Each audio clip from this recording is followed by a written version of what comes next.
Austen has this shit in his top 5, like cemented. Me, this shit was the top.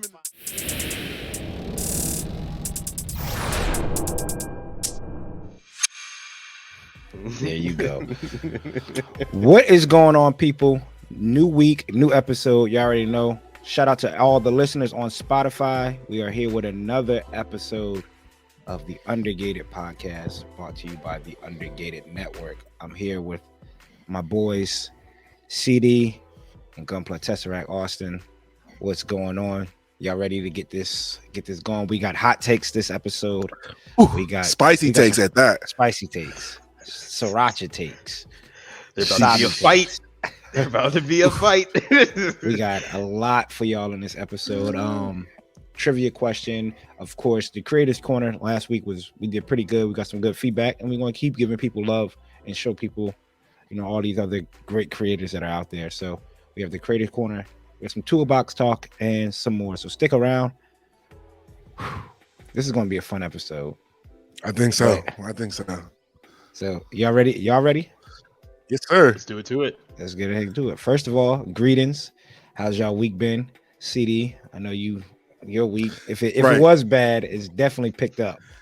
Shout out to all the Spotify listeners. I'm draped in my red and white and gold right now because my 49ers destroyed a divisional opponent in the playoffs, scraped up the Seahawks on the next week. So that was in all intents and purposes, it was this last seed. It was bad. It was the last seed. I mean, fully expected. Hey. Poor Gino. A playoff team is a playoff team, and we'll just leave it at that.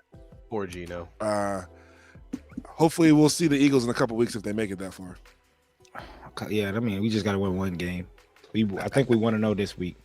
But other than that, how's work? Everything, life good at home and shit? Everything's good. I'm finally feeling better. Got the virus, the bug. My lungs is back. Chloe started basketball. She was out there hooping the boys. She's looking like a point forward out there, so I'm always happy to see her happy and excited. Yeah, man. Other than that, it's been a good week. She's a bucket. I'm not gonna lie to you. She's a bucket. What about you, Coop? Can't complain, man. Good week. The weekend felt long, which is great. It's over now, so can't complain about that. Getting caught up on some manga and anime, so I got pretty much caught up on Witcher Mercury. Kaiju number 8 caught all the way up, which is crazy. It's crazy. My favorite manga right now, obviously. I mean, it's not like I'm reading a whole lot. And I read the Dragon Ball Super. They came back a couple weeks ago. I didn't know they came back, but they came back, and I read that chapter as well. So, pretty chill week. Austen, you brother. Yeah, it was an all right week. Got through a lot of stuff. Work life was actually pretty quiet compared to the craziness that we had, so it's not too bad. Everything else has been kind of kosher. Family's been good. I've been good, chilling, just surviving, man, surviving. Can't really complain. It's 1 week in 2023 in the bucket, so we good. Yeah. That's what's up. So up next is the fun part. It is the breaking and building down that backlog, or building up. So if you're building up or we breaking it down, that's backlog. Anything new in this week, Austen? What you get? Yeah, so I did get some new stuff in. I picked up a kit that I don't think you guys would ever expect me to get, but it has intrigued me ever since it was released. And I've been waiting, and I happened to be going through a store, and I was thinking, you know what? I think there's something here. I think I can make something out of this. Maybe a kit bash, but there's something there. I'm feeling it. So I decided to pick it up. And this kit is once again a kit that I think we've all bashed pretty heavily. But it is Master grade, high grade. High grade. It's a high grade. Oh, yeah, Lord. it's something Austen has not done a lot of. Yeah. High grade. Ooh. Yeah, it is. If I had to take my guesses. Ooh. Oh God, you get that for $10? No, actually, it was actually kind of expensive. But no, I'm kidding. It was on sale. But no, the Gundam Helios. So from the Battlelog series, people. Yeah, from the Battlelog series. Helios. I was looking at this and I was thinking to myself, I actually do like the color selection. It reminded me a lot of the Ariel Rebuild color set that they came out with, like the white, the blue, and the white on blue on white, and with a little bit of red. But I kept thinking, I was like, you know what? I bet if you maybe scribe this, maybe do some things here and there. My head was going off with ideas. And I said, you know what? Let me try and see if I can actually turn this into something else. And I decided to pick it up. And one thing I do like about it, though, is that the holographic or the all that like aqua colored or teal colored stuff is all actually clear parts. So there's a bunch of clear parts involved in it. And it's actually a pretty thick box comparably to the other high grade boxes I have. So it's like the thickness of a P Bandai recolor stuff. But gotcha. Yeah, it's pretty interesting. So Helios I picked up. That's going to the backlog for now with my ideas until I get everything in. I think that's the only one from that series I didn't pick up. I didn't like it in the little short telling of the manga and battle. It's like based on the X.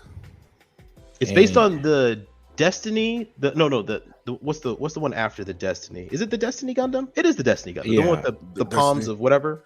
Yeah. So it's based on the Destiny meets the Freedom. So it's like a Freedom Destiny mashup build. It has and the good thing parts is too from the leg from like the X. I don't know if it's not the X. The solar panels. So the legs, same parts are same. From the X. Yeah, and the feet are from the F90. So the feet are from the F90. It has the legs from the X, the wings from the Freedom, and the main layout from the Destiny. And I think the chest is actually from something else. I think it's the chest is from the X. Yeah, the double X. Yep. So it's a whole mishmash of stuff. So I think it could be an interesting build. Then I have one more.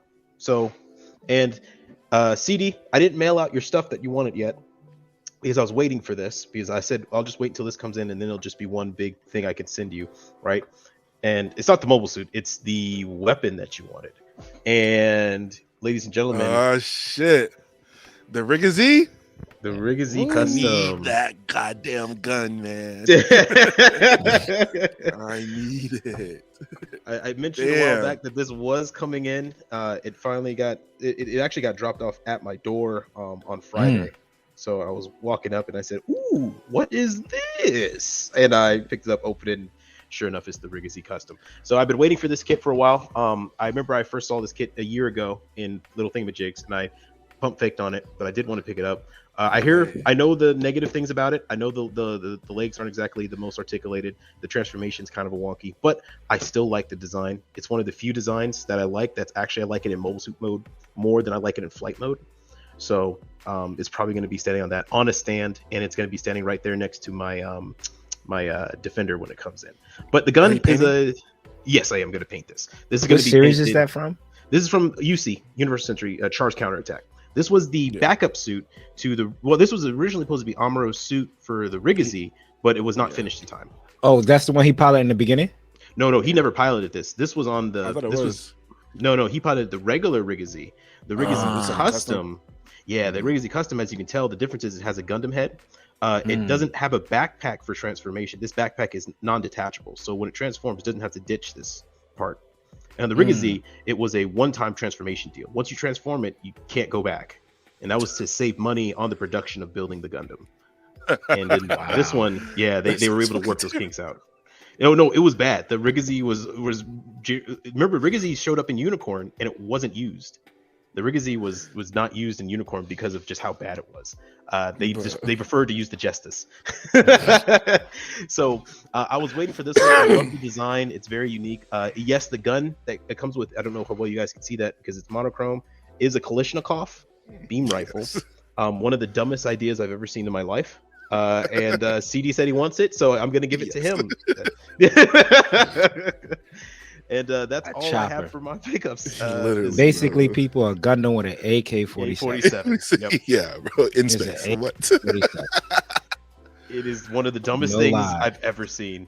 Go Google Rigazee Custom Master Grade, and you look at all the parts it comes with, and you can see the gun that's terrible. And that's Rigazee. That's RGZ-91B. That's Romeo Golf Zulu -91B, and you will see that dumb stupid beam rifle with a clip. It has a curved clip for a beam rifle. Yes. As if the 7.62 millimeter rounds that don't exist in it actually need to be angles for more of them to get in. Got extra beams in those. Extra 7.62 beams that take propellant for some reason. got a laser in on a beam rifle. Right, the laser sight charges shells. A laser sight on a beam rifle. Sheesh. Man, oh man. CD, what you got, brother? You got some dope pickups too, Austin. Some dope stuff. Man, thank you. Austin got more P-Band than he got regular kits. It's looking like. Yeah, for sure. It's getting there. It's getting there. At least Gundam wise.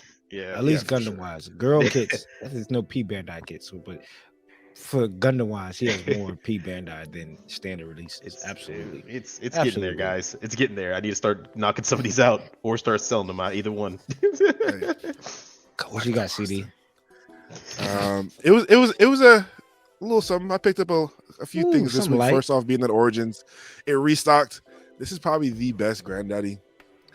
So you have to have not even probably. I think it is the best Granddaddy. Might argue for one. That's 144. It might be best 144th. That's against RGs too. Yeah, this kit right here. If you don't have one, go out and find it. I have two. I have three. Get two. Yeah, I have three. Guys, it's that good. I still don't think it's ever been beaten in the 144th scale, especially for Granddaddy stuff. It's posability. You don't even have to really scribe on it. There's already enough panel lines on there. Comes with plenty of weapons, different ways you can build it.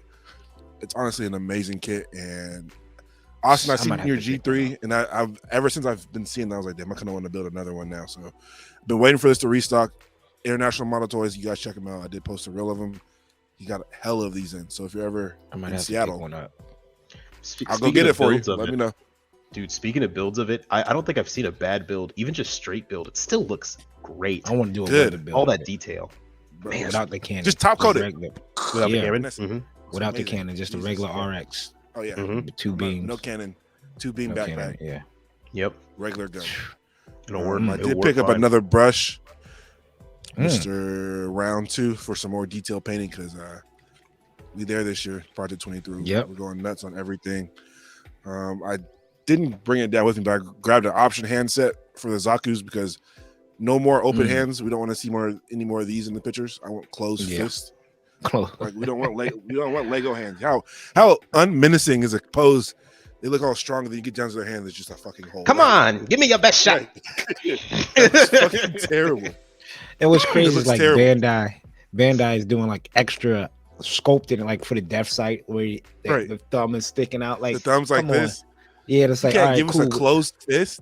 Yeah, how much better a picture looks with a closed fist versus. They want you to buy those accessory parts they're selling now. That's what they want, man. They caught me, so I got one because I need the closed fist for my kids. So grab that, and then I did pick up a new manga. Well, not a new manga to me, but the latest volume, The Witch and the Beast, book 9. Good read, a lot of action. It looks like it's like a little soft cover, but they throwing hands in this. A lot of fighting. Check out CD's playlist. I'll probably do like a review of this series because this is one of my favorite ones out right now. I believe it's getting into animation, so check it out before it's animated or just watch it when it's animated. But good read. If a manga gets an animation adaptation before it's finished, that's how you know it's good. That's it. Right. That's a good point. That's a good point. Yeah. Before it's even hit its second arc, if it's getting an anime adaptation, it's good. Yeah. And this is the newest volume out too. Volume 10 comes out in February, so you got plenty of time to check it out. I don't know when the anime drops, so check it out. What about you guys? Coop, I know you got some stuff in there. Yeah, I got some stuff in the mail. Excuse me. First up, a pre-order that I pre-ordered back in May on USA is the SH Figuarts Super Saiyan 4 Vegeta. Finally came in, so I could pair it with the Super Saiyan 4 Goku that I haven't taken out of the box. Super Saiyan 4 Vegeta is probably one of my favorite forms of Vegeta. Probably second. Probably go Majin Vegeta and then Super Saiyan 4.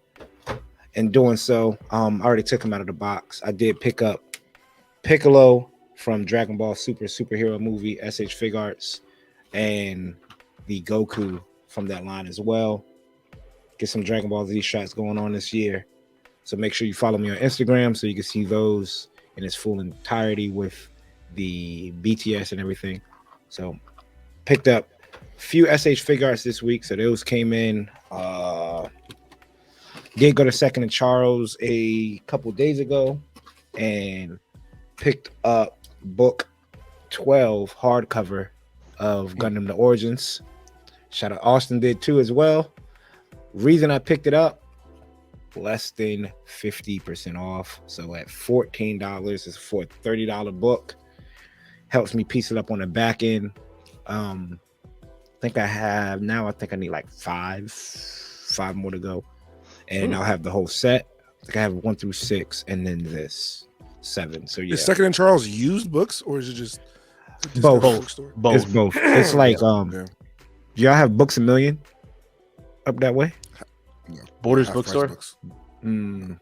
Gotcha. Barnes and Nobles, half price books. Oh, wow. It might be like Second and Charles has some used manga and some brand new manga, and they'll run deals like buy 5 used books, get 5 free. So if you could find like a series and sometimes they'll have like a whole series. I think that's how I pieced up my Ultraman series. Like it had like books 1 through like 8, and I pieced up with that deal, bought 5 and then got 5 used books for free. That's so a steal. It's a pretty good store, and it's not nothing like crazy and like overpriced. Like their manga is going to be $9.99, whatever the back cover price is. And last P Bandai order came in from Gundam Expo, my only pickup, which was the Gundam base limited narrative Gundam B pack from Unicorn Narrative. Can't wait to get on this. Got a plan for this. You have all the narratives now, don't you? Yep. A, B, and C. I wish I picked up another one, the store. But it is what it is. I'm gonna try to do a pretty good job. Try to shade it almost to the box art. But the B packs was the narrative Gundam. For the people that don't know, is the wired funnels that fought the Sinaju Stein on the colony. If you watch the movie, that's the version of the B packs that I recently got in. But that is it for pickups from me. So a mixed bag, figures, manga. Question for you. Okay, Those figure-rise boxes, do you keep those or do you throw them away? Because those are actually kind of nice boxes. It's a mix. I do keep them. I know some people who never take the toy out, right? Never take the figure out, or if they do, they still keep it, and like because it looks dope. Like if you have a whole, it does look cool. Them, like when you got them like that. When you have them all lined up like on a shelf, one or another, or even like slightly tilted at each other and just lined up in the row, they actually look really dope. I've seen some pictures of it. It looks amazing. So I do put them in a storage bin and take them to storage. Some of them, if it's like normal release ones, maybe I might throw them away. I try not to attach myself to boxes anymore.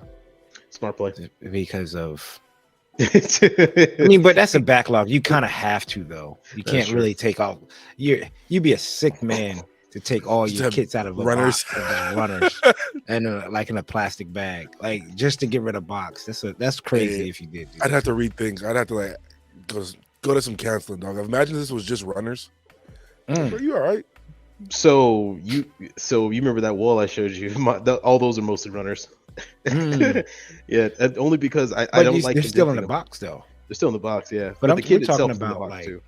we're talking about if like it was getting just a new, runner, no box, just getting a new kit, taking the runners out and throwing the box away, and that's your backlog. Only way I would do anything similar to that would be if I clean the kit, put them in tackle boxes, and store them that way. I got where they're ready to go. Okay, but then that will cost. That's extra because you have to buy all those tackle boxes. So, comment down below, people. let us know. Hit us up on Instagram as well. What new stuff did y'all get in? Let us know what building and breaking down a backlog. Breaking down is looking kind of rough because I'm not pulling anything really new out. But let us know. Let us know. The building is going crazy. The breaking down of the backlog is the tough part. Yeah. But other than that, what's been cooking, man? Austen, you dropped that crazy Zaku Warrior picture on Instagram. Crazy. What's been cooking? What else you been cooking on, dog? So really, it's mostly been that. I did start a new kit. I'll leave that as a little bit of a mystery. But what I'm going to be starting cooking soon is that I'm not going to wait. I'm just going to jump into it. I'm going to pick this bad boy, open it up today. Actually, I got two things to do, but I will open it today. Cut out the gun, put that little CD's gift bag, and send it out to him. And then I'm just going to snap this bad boy up because I do want to paint him, and I'm not really going to sit here and wait along for it. I also have my 1/100 grade 00 Zen Riser finished with the primer. So it is primed up. It is ready to go. It just needs paint. I'm looking for a warm day that's either warm and not raining. Unfortunately, here in my area of the woods, it was warm but raining, or raining but too cold, or too cold and raining, or finally it's warm enough and not raining. And then I have work, and when I get home, it starts raining. So it has been a cavalcade of, oh, Austen, you want stuff to do? Good luck. No, we're not going to do it. We're nature. We don't like you. And I was like, okay, great. I mean, it's whatever. Right. I mean, I'm not mad. But yeah, it's all good. Me, only thing I was able to get on, dog, I don't know how you could do it, Austen, but I'm working on this girl kit, and I was able to get down to the mid chest. These little gold pieces on her back, man, made me damn near go crazy because it's not a Bandai kit, so I could tell the difference now. You putting those pieces in her back, and the piece feels like a nub, and it's not going into the hole. It's like, where I know if this was a Bandai kit, it'll be smooth like pop. It'll be smooth. For those on Spotify and can't see it, the gold pieces that he's holding, imagine literally a crumb of a graham cracker, and just put it on the tip of your thumb, and it's about that size, and they go into a hole that's not really well fit for it. So it is a nightmare. The only way I think I saw some people do it is they keep a little bit of the runner. The runner connected, and they push it in, and then they cut the runner at the last second and push it all the way in to get it. That's what I did. And for one of them, the second one I did that for. The first one I got on the ground, got on the hands and knees, so I know it wouldn't pop out of the way. Like I was like, because what would suck is when you put in that piece in at normal level, like normal sitting level at the desk, and that thing goes pop and it shoot somewhere. Adios. But that's all I've been working on and messing around figure wise. Like I said, I took Piccolo out. Going to try to take some shots. Got some other SH figure arts from Bandai coming in, which is the Gamma 1 and 2 from the movie. And like I said before, with those, they come with the add-on pieces for Gohan, and it comes with Piccolo's cape for Gohan. So hopefully it fits this Piccolo. I think the only thing I'll be missing would be the turban for Piccolo, but it is what it is. Okay, it is what it is. Yeah, it is what it is. So what you been working on, CD? Man, not too much. I did break down that Ifrit to paint up, so that's all separated. I actually broke open the Little Red Riding Hood girl kit. Started working on that. Not too far. The head's done. I'll try to finish that today. Actually, just to finish up the body, but it's a different build, but it's been pretty fun so far. Other than that, the Shenlong is like waiting to be painted. I'm just sloughing. Haven't had too much time after work to get to that, but coming weeks, I do plan to be in the paint booth spraying, so I'm looking forward to that definitely. That's what's up. That's what's up.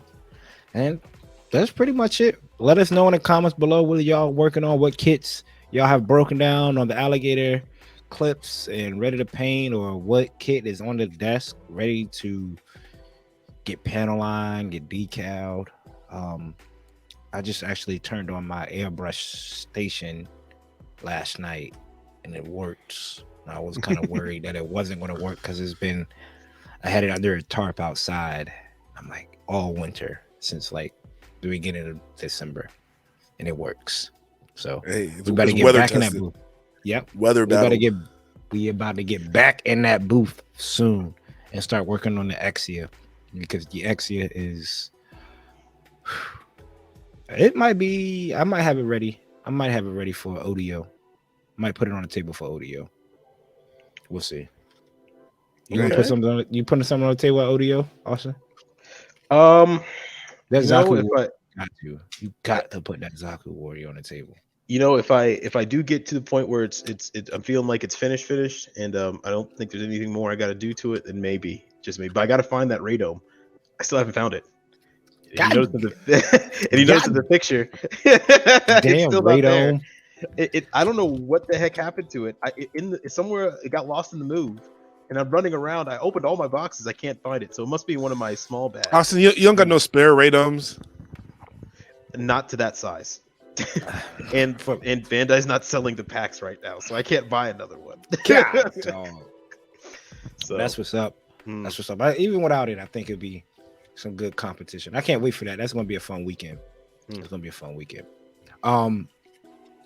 We'll roll right into the next session, which is Toolbox Talk and our battle stations, folks.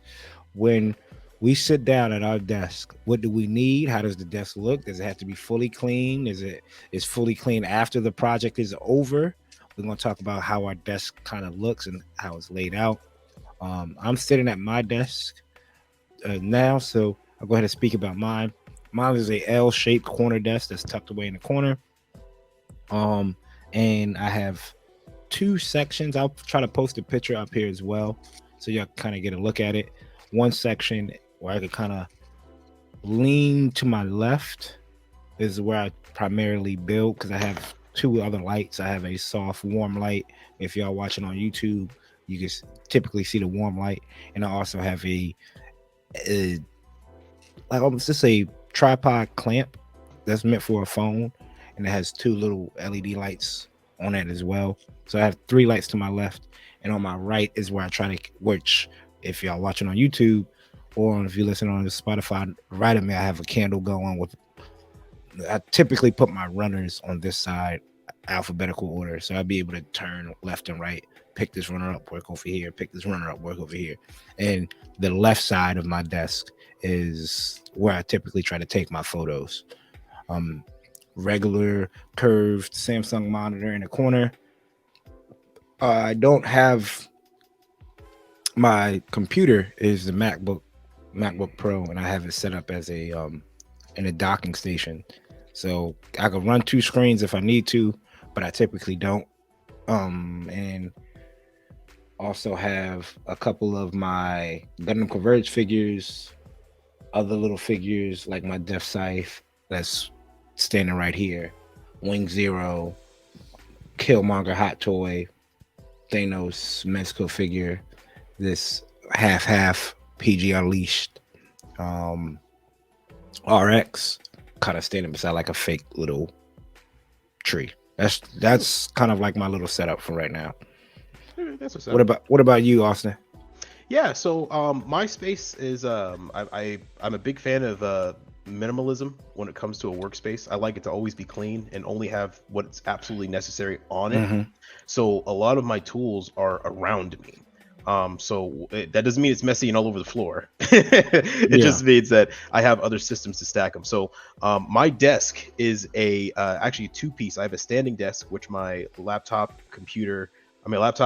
which is on a laptop stand, my monitor, my speaker system, which are a 2.1 speaker system with surround sound underneath, my drawing pad for whenever I need to do any type of artistic work, and my gaming keyboard with my regular standard Microsoft keyboard on this white standing desk that I usually end up standing up. But I use this too when I'm just want to snap out runners and snap up some stuff, I will do it usually here on this desk. Right next to that desk, I have a black long a desk, which a lot of people have wondered if you take pictures. I get black on black, and what part of it is that desk. And on the wall, I have a black tarp nailed to the wall. And all my tools are around on the wall. I have a light on the black desk and a floor lamp on this standing desk over here. And over here on this black desk, I have my 2 cutting boards. I have my gray one for photography, my green one for actual production, so building up everything. And I have my tools laid out in cups and little tiny glasses around me. Like I have this one cup that is absolutely filled to the brim with alligator claws. Yeah, Lord knows that this thing has, for some reason, come so compact that's actually difficult to get these out of here. So, but and also on the wall next to me, I have a pegboard, which I picked up from IKEA, that I can place all my other tools in an organized system laid out. So I have my nippers, my pencils, my weathering tools, runners, and I have a little snack of almonds packed up there as well. And then next to it, I have my rolling tray, which carries all my paints, fluids, anything that I'm afraid that might spill.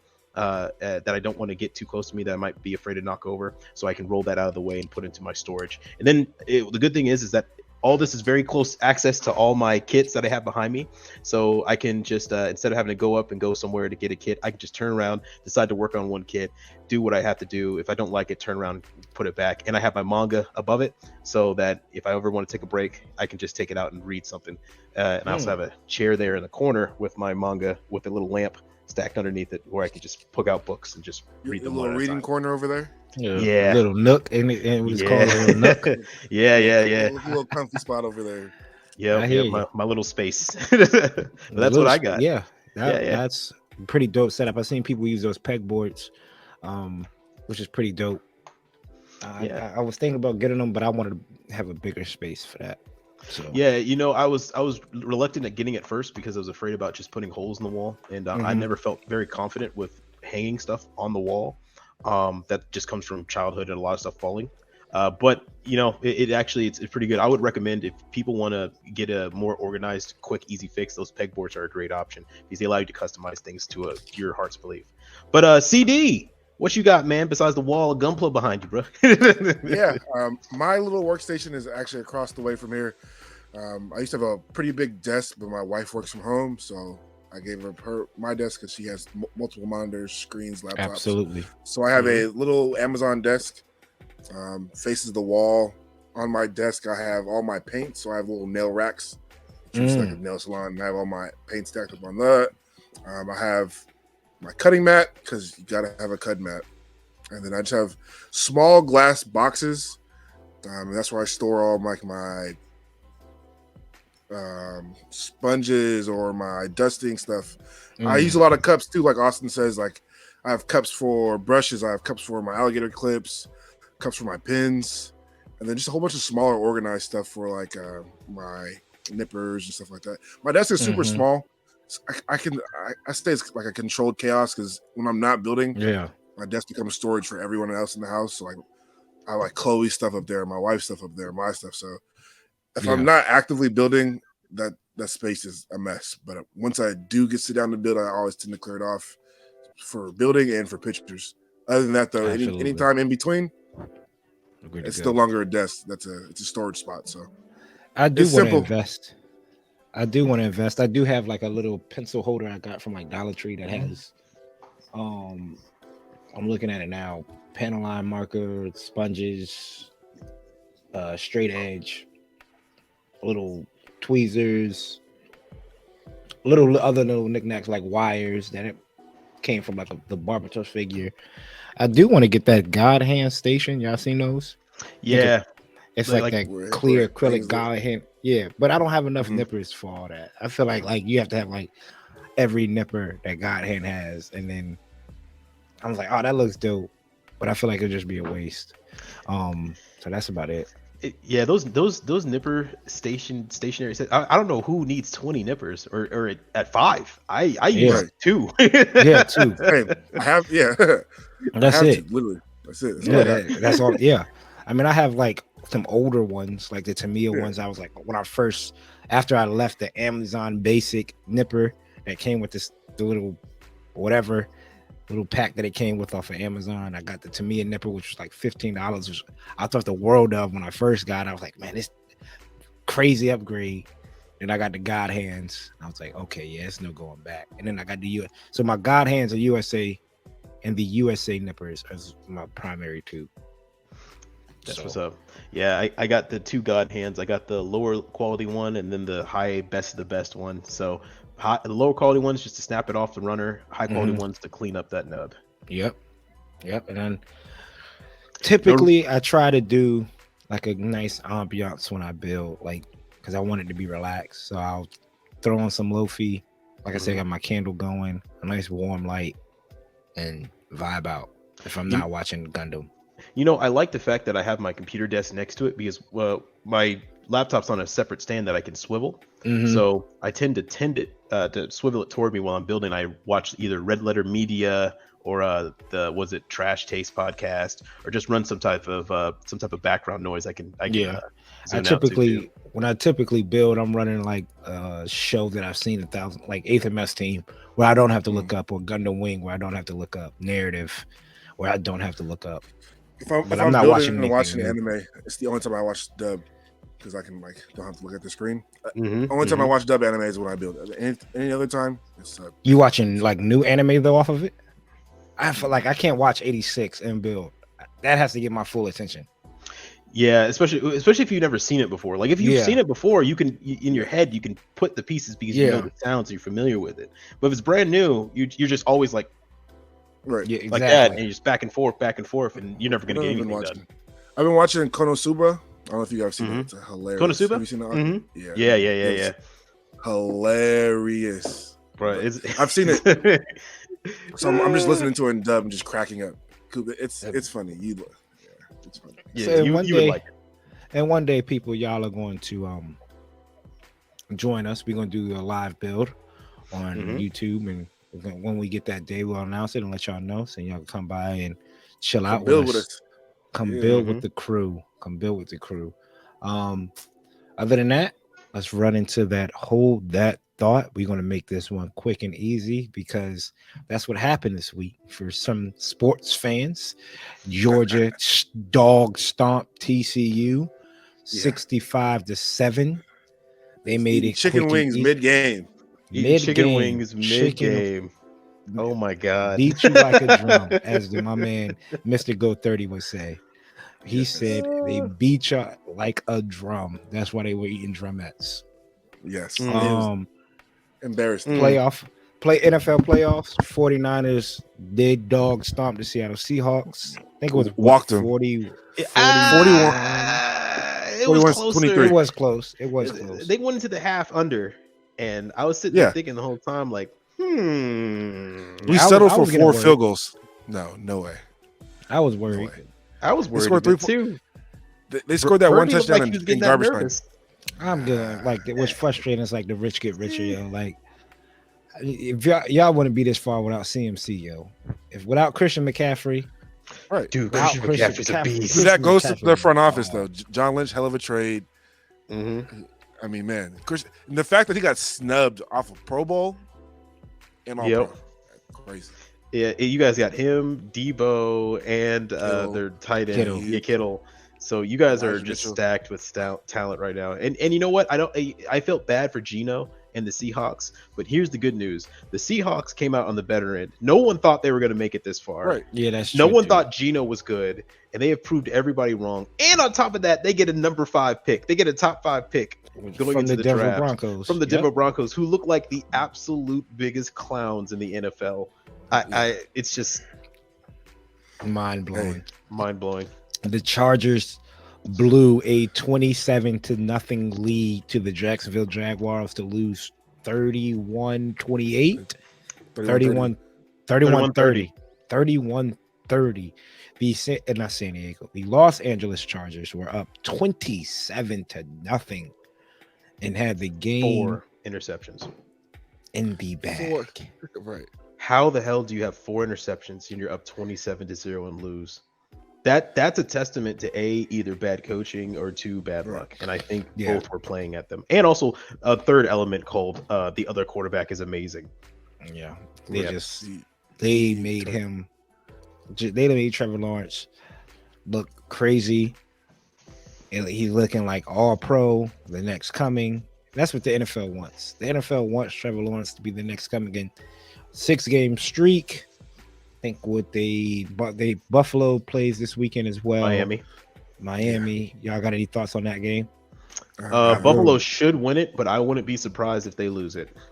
Giants, Vikings. Who y'all got? I got Bills by a mile. Bro, I want the Giants to win because I'm sick and tired of these Minnesota people telling me that they're good. And if you take every game where Minnesota won by a single score or a single point, and you just reverse that, they would be like 3-11. Kirk Cousins is Kirk Cousins. I'm just gonna say that I don't believe in him. Don't believe in the Kirk Vikings Cousins either. Kirk Cousins is Kirk Cousins. I like that, buddy, because I want you to remember in a couple weeks, Brock Purdy was Mr. Irrelevant for a reason. Yeah, he was Mr. Irrelevant. He was Mr. Irrelevant for a reason. So stand by. Why was he Mr. Irrelevant? We'll show you why. Because he's 5'11". He's little. That's it. If he comes up, he's my height. I'm the same height as him. If y'all win and we win and y'all have to come to Philadelphia, we will show you why. You will sit there and be like, yeah, I now know why he's Mr. Irrelevant. Yeah, we're gonna show both of y'all next year. Wait, no, never mind. Hey, we do play them next year, Austen. We play them. Yeah, we play that division. We politely decline. We would like to thank you for the invitation, but we don't want to see our teeth get kicked in on live television. So thank you. And you got to see if your coach come back from Thailand. Right, he ain't coming back. Yeah. He'll be an offensive coordinator somewhere, maybe. Cliff Kingsbury, people, if you don't know, was fired as the Arizona Cardinals coach, and he bought a one-way ticket to Thailand. This is real. He bought a one-way ticket to Thailand. He said, I'm not dealing with this shit right now. And I don't blame him. Thailand looks nice. On that Cardinals dollar for the next 5 years. We keep paying people. We keep paying people who haven't proven themselves. I want to take the Giants over the Vikings, and I have Buffalo Bills squeaking past the Miami Dolphins, and then I have Buccaneers beating the Cowboys. I do think the Bucs can beat the Cowboys, though I think the Cowboys have just too much talent to fail. And even if that talent is, running at 70%, I still think it's better than. I mean, Tom Brady's amazing, but Tom Brady. Bet against him if you want. Here's the thing: if you get up by a high lead, you might win. But here's the thing: you cannot keep it close in the fourth quarter, because if you give Tom Brady time in the fourth quarter to do a 2-minute drive, it's over. You might as well just quit, go home. Like, no, let him score. We got faster parking to get out. We can get out the parking lot quicker. Let him score. Exactly. What about Bengals Ravens? Who do you guys got? I have Bengals. I want the Ravens to win. Ravens to win. Lamar's not playing though. No, they're playing 2 quarterbacks in the playoffs. I want the Ravens to win. They're playing 2 quarterbacks. They're gonna play both quarterbacks. That's what they said. They're just trying. They already resigned to losing. Then that's fine. What? Yeah, they don't have to show up. They can politely decline. They can say, no, we're good. Thank you. We're just gonna save the airtime. Flight tickets are really expensive right now. We're just gonna give you that win. We'll head back. It's fine. Thank you, all of you for showing up. But no. Well, that's pretty much it, people. Hold that thought. Just to break away from a little bit of Gundam talk, sports talk. It's always fun to talk about sports, and we're gonna go into what's new. It's spoilers if people don't. I mean, I don't think this week is nothing crazy. There is a new season. Hopefully, I think it's a new season of Psycho Pass. I'm a big Psycho Pass fan. Psycho Pass Providence is coming out, I believe, in March or May, one of them M months. We have that coming out. If y'all want to get caught up on Psycho Pass, it is on Hulu and Funimation. See seasons 1 and 2, and you can go to wherever you go to find the movie. Tell them again, them C's ride high if you want to go watch the movie. Yo ho, yo ho. I think it's been released already, right? The TV adaptation of Hathaway's Flash. I think episode 1 came out this week. Today. Yeah. Maybe yesterday in Japan. It's gonna be like 4 or 5 episodes, right? Yeah. I will assume so. It can't be that long. It's 4, right? It's 4 episodes. So yeah, for the next couple Sundays. So maybe they'll lead us up to announcement. I don't know why they would just randomly do this. How long ago was Hathaway released? Was that 2 years ago? 2020. 2 years. 2021. 2021. Yeah, May 2021. I think they had a plan to release in 2024 because I think the animation just takes that long to make. God damn. Yeah, it's been about 3 years. It's a long time. Yeah, it's a long time. But nobody asked for it. Nobody asked for them to turn Hathaway into 4 episodes. Why? No. There was someone who asked. There was a matter of fact. There was a couple people, and by a couple I mean a lot. They're the stockholders. They were in the meeting, and they said, "We need more money, sir. Do you have anything for us? Can we run it back?" Well, we have all this animation here. We could probably just break it up and try and resell it. Oh, fantastic! Do that. Thank you. Meeting adjourned. Don't even bring out the snacks. Don't bring out the sandwiches. Right. We're good. Thank you. And that's come on. They just turned this into an OVA. Like people are gonna buy it though. I'm sure. I don't mind it. I mean, if they come out on a collection disc, like I'll probably pick it up. Hey, if they come out with some more Gunpla with those dope movie poster boxes, I'm in it. It's a success. If they sell that poster, because that's a redone poster of the original movie one, but it looks cool because it's in purple. Right, it's the same shit in purple. I'll take it. It's a success. Those stockholders are very happy. We do have. I want new shit.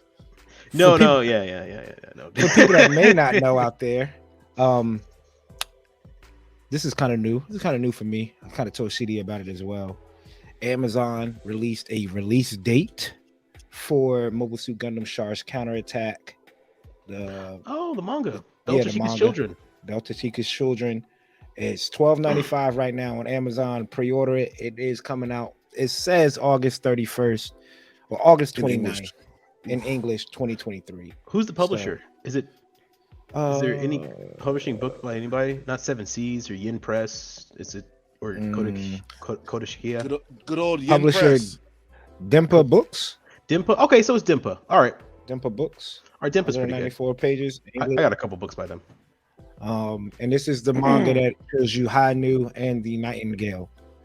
And so people might be missing out on that, or once that manga, go pick that up, and that is on Amazon.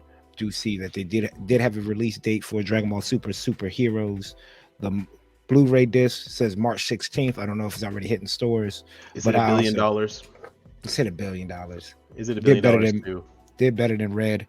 If people that do want it, it is right now on Amazon. Oh, it's 43% off, $19.96. Pre-order it. You get it for $20. The Blu-ray and the DVD. 43%. So what? It was $40. It was about $34.98. $34.98. Yeah. Still awfully high for a Blu-ray. Yeah, and if it was Steelbook, I would have been down for it, but I'll take it at this point. If it came with a figure, I would definitely be down for it. Absolutely. And on the Bandai side of things, let me pull it up. Share this tab instead, and we should be getting new kits, right? And then we have this coming up, y'all. This is the Garadoga Vincent Gessener's custom. I don't know who that name. Y'all know who that name sound familiar to y'all? Ace Pilot or a Test Pilot? I think it's Ace Pilot. Yeah, it's Ace Pilot. But never heard of him. Never heard of him. We assume it'll be. Listen, we're assuming it's Ace Pilot because it's a it says Ace Pilot log. Oh damn! Yeah, memory of something. Yeah, but I'm passing on this. This is the side F the Fukin base. This is where the RG this is that. That's where it is from. Yeah, the Fukin base new Gundam. I'm gonna pass still. I mean, it's just a recolor, and there's not enough there for me. Paint it. No. Yeah, I mean, it looks pretty dope. It does look pretty dope. I mean, you know, Hobby the problem is Town got it right now for $17. I can just paint it blue. Yeah, and the thing is that I'm not Is really it the biggest that fan of the version? Gyaradoga anyway. So yeah, but I'm not a fan of mono eyes in general. I like very few of them. So when I look at this, One of and I those look at different is the color, shoulder. yeah. Then we have a boatload of these other mecha series. Ladies and gentlemen, we are getting an official Smile. Eureka 7 model kit. Thank God. Sorry, just had to get that out there. Yeah. You said this is what? This is not Bandai though. This is not Bandai. No, this is not Good smile. Bandai. Yes, but Good we are smile getting an coming Eureka 7 model kit that looks actually legit, and a Razofan model kit. Razofan. Oh my God. Oh, Razofan, such a good anime. Good days are ahead, folks. Yep. Good days are coming. Ahead. Unfortunately, Bandai's not part of it, but I mean, Yeah, he but can still hey. come and visit on the weekend. He has visitation Right. rights, so it's whatever. Hey. Y'all have anything? Y'all have anything new? Y'all want to put out there? A1 Studios putting out some heat this year in 2021. It's not out yet, but Solo Leveling anime is officially coming out this year, being produced by A1. A1 also is doing Automata, the series, which is based off the video game. It's already out now, 2 episodes in. Looks cool. Reminds me of The Matrix for some reason, but I'm interested in it for sure. One of my favorite romance mangas is getting an anime adaptation already. It's Senpai Forgot Her Glasses at Home. It's a small little romance anime, and I was like, "Ooh, this looks like it could." It's a cute little one. Stuff. It's a cute little one. I was like, "All right." And when I started reading it, I was like, "Oh, I like this. I like this a lot." And Tomo-chan have you finished is it? a girl. I have not finished it. No, I have not finished it. Yeah, I know it's good. I still have to get through it. But Tomo-chan is a girl has now finally officially started airing, and it is everything I've wanted. It is one of my favorite mangas. I've been following it since the beginning. Is a girl. I have well, it's not there, but I have the whole series, the whole manga series. Which one is Tomo-chan is a girl? It was a 4-panel comedy manga about a tomboy that has romantic feelings for her best friend, who's a guy. And they're both she's been in the bro zone for like the entire time, and she's trying to get out. With the red hair, right? Yeah. And it's cute. I'm glad that people are liking it. I also checked out the first episode of Velma, the HBO Max series. I've never. Oh man, I've never wanted to drink battery acid more in my life. It's pretty bad. The thing is that I was all game for it because HBO Max had Harley Quinn, the Harley Quinn series. Right, that was pretty good. That was actually really good. The first season I really liked, and the second season was okay, but it did a lot to establish. It was there pretty much just to establish the relationship between Harley Quinn and Ivy. And it did okay. I did like it. I enjoyed it. So I thought going to this Velma one, I would like it until I figured out that Shaggy's not called Shaggy. He's called something else. They race swapped everybody except for Fred, which I'm fine with race swapping. Race swapping is okay. It doesn't matter. You have to just keep the writing of the characters the same. If Shaggy's black, yo. Shaggy's black, and he doesn't talk quirky. There's no Scooby-Doo. They couldn't get the rights from WB to have. So they were able to, what series is it? Like PG? Is it PG? It's M-rated. Like it's M-rated. Yeah. It's M-rated. They say bitch like 30. I'm sorry for people listening. I blur that out. They use bad words. Wait, no, we've been cursing this whole time. Wait, they say like a head fell out of a locker one time, like on the preview, and I'm like, And they mock like the fact that there are a series that's making fun of a series that's making fun of like tropes. I was just sitting there like, this doesn't make any sense. And the thing that got me was that it's fine if everything changes, but you keep the integral idea of what it is the same. The problem is that you could call these characters any other name and it would be fine. They would. This could have not been a Scooby-Doo. This could just been the mystery gang or something like, I don't know, something that has nothing to do with Scooby-Doo would be fine. But now you're telling me that if it was called something else and you would have seen a guy walking around with a green shirt, sagging pants, saying that this is a group of teenagers going around solving mysteries, it wouldn't be called a bootleg Scooby Doo. No. What I'm Some saying stuff you is just that can't touch, man. what I'm Some saying stuff is you just that can't touch. if you drop the Scooby Doo part and you just put in just completely new characters that you created from the beginning, but put it in the Scooby Doo universe and have them as a different crew, Okay, yeah, it that's would what you're saying. work. Yeah, It would work because you're starting from a brand new, but that wouldn't sell because people want to see their nostalgia characters on screen. So that's what I watched. That was brand new. I recommend you. I recommend you check out the first 15 minutes if you can. For our listeners, check out the first 15 minutes. If you don't like it within the first 15 minutes, you're not going to like the rest of it. I checked out. I was pretty much mentally checked out at 5, but I mean, try it out, give it a shot. It ain't for me. All right. I'll be all right. Yeah. Well, that's what's up from the What's New segment. We're gonna try to run that every week because it seems like there's some type of new Gundam coming out, new anime coming out, new manga coming out, new figures coming out. So let us know in the comments below. What are y'all looking forward to? What's new? I don't know if people are going to watch the TV adaptation of Hathaway's Flash. I wonder what they're going to change. I wonder if they're going to change the music. Something's going to change. Fixed animation. Fixed animation. There's some shots in there that were looking a little bit simple. They're probably gonna they probably redrew some and they're gonna re-release the Blu-ray as a updated animation and drawing cells in more detail. Let me just real quick. What do you think is the cutoff points? You think I think episode 1 is going to end right when he says his name coming off the plane. Yep. I think it's going to end. Episode 2 is going to end probably right when the messengers come in. Yep. Episode 3 is probably going to end right when they go off to space. If it's 4 episodes, right when they go off to space, I think that's going to be the endings. I think the episode 3 is going to end right when he gets to the island before they all suit up and go to space. Because right when his base is revealed, and right when the captain, what's his name, Captain Kenneth, like starts putting the pieces together. You think that's where it's going to end? Yeah, and I think they're actually going to probably change up some scenes because there are some scenes that go a little bit out of order. Well, not out of order, but probably would be better if they were changed. Synced up. Yeah, change in order. Like the fact when Kenneth says, "Wait a minute, Gigi, you said what about him?" And like that part kind of seems kind of out of place. All of a sudden. It was weird. Yeah, I think they're probably going to. What did you say? And I don't think she said anything. I thought it was some. Every time I see that part, I thought it was some like new type ability, like maybe he read her mind. And I thought I missed something too. Yeah, every time I watch, I'm like, oh, is Kenneth a new type because he was able to read Gigi's mind or something while she was walking away. What do you think? What do you think the ending is going to be for this episode, CD? For episode 3 or 4? I think the base part. The base part? Same. I think 1 and 2 the same. I think they're going to end at the base.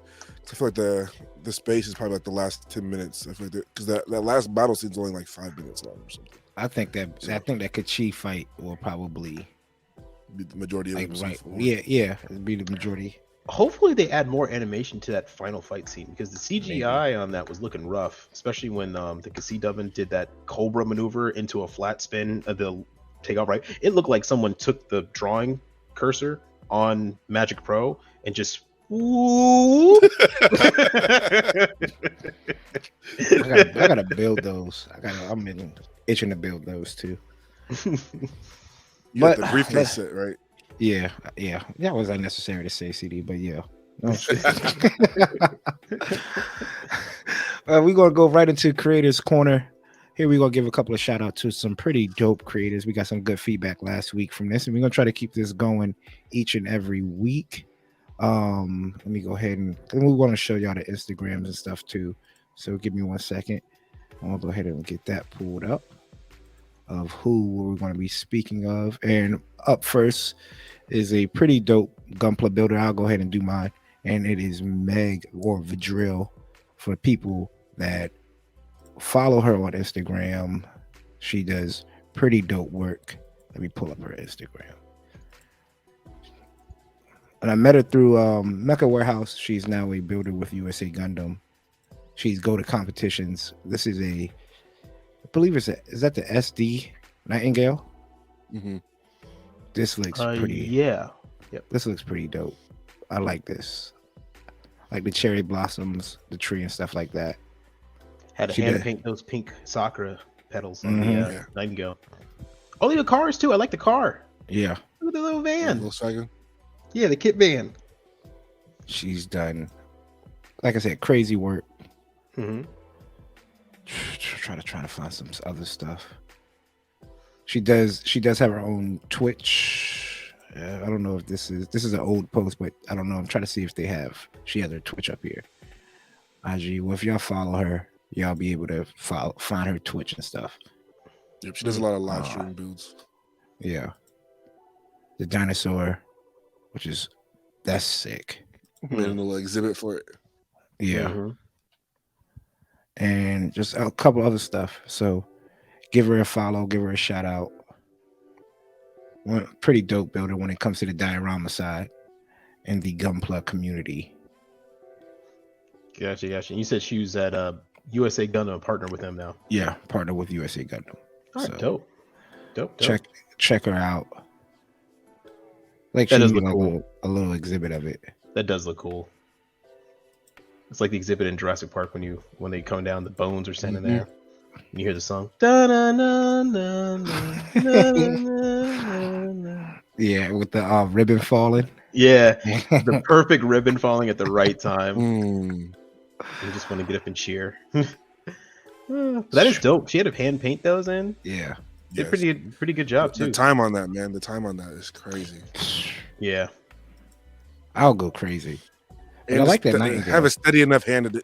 Hand painting is harder than people think, man. That shit's tough. Mm-hmm. So I do like the Nightingale too, though. That color palette is actually pretty good. It's like a weird brownish. It's like a brownish pink, like a hot brown with just white, and the petals are painted all in with that pink and light pink. And it's pretty good, pretty dope. Yeah. So shout out to her again. Go follow her. She's a pretty dope builder. CD brother, you ready to talk about yours? Yeah. This week I'm gonna be shouting out Gunpla. He is a local builder, so he's from the Northwest. I've actually ran into him at a Hobbytown build off. We've rubbed elbows. He's a dope builder. He also does like a lot of work with Photoshop and stuff. So he does a lot of imaging, like puts the Gundam in space, firing and stuff. Dope customs. He turns out kits really quick too, which is nice. Dope thing about this is he's actually hosting a event up here on the 18th of February. He's putting together like a booth for just Gundams to try to get more people into the hobby. Asked me to join him, so he has 10 tables. We're supposed to fill these 10 tables worth of kits just to kind of get the name of Gundams and Gunpla out there. So shout out to this guy, man. He does Gundams, he does Star Trek, he does Star Wars. Those little weird figs. I don't know what those things are called, man, but people love building those. Yeah, he was one of the first guys to follow my Instagram when I started one, and his stuff tough, always impressed me, man. His shading, he takes his time, and like seeing his work in like face to face, like in person, I was like, wow, he does not skip a thing. He sands everything, removes all the seam lines. He gives every piece his 100% in his love. So shout out to this man. Look forward to working with you in February, bro, but we just wanted to give you your flowers on this episode today. Makes some fantastic starships as well. Makes Star Trek, Star Wars, and Battlestar Galactica. He is a talent, man. The snow, and he makes reviews. Great. He makes reviews. Yeah, he makes reviews, and he shows you like how he does all his weathering and stuff. And what's cool about him, he doesn't care how big he is. If you message him about anything, he does reply, and he'll like give you his tips. So shout out to those guys that say what's up to you back. Dope. And shout out to Mario Playmo, the guy you shouted out last episode. Coop, not Coop, Austen. Yeah, he hit me up. DMs. Yeah, came through, showed us all love. So we definitely appreciate that, man. His work is nice too. He hit me up, and I was like, hey man, I was more than happy to I appreciate. He was like, I appreciate. Shout out. I was like, bro, I appreciate great, fantastic work that you're making, man. Right. So and he watches the pod, so like that was crazy. Oh yeah, true. Like we didn't even say nothing. Shout out to him, and shout out to Gunpla. This is dope, man. Yeah, his full armor Gundam is probably one of my favorite color versions. I actually it made me kind of sad that I went ahead and painted mine in green because his navy blue one looks dope. His navy blue right there next to it. Right here. Yeah. My God, look at that. And I was like, tough. Darn it, I should have painted it green. Hey. That is tough. Wow.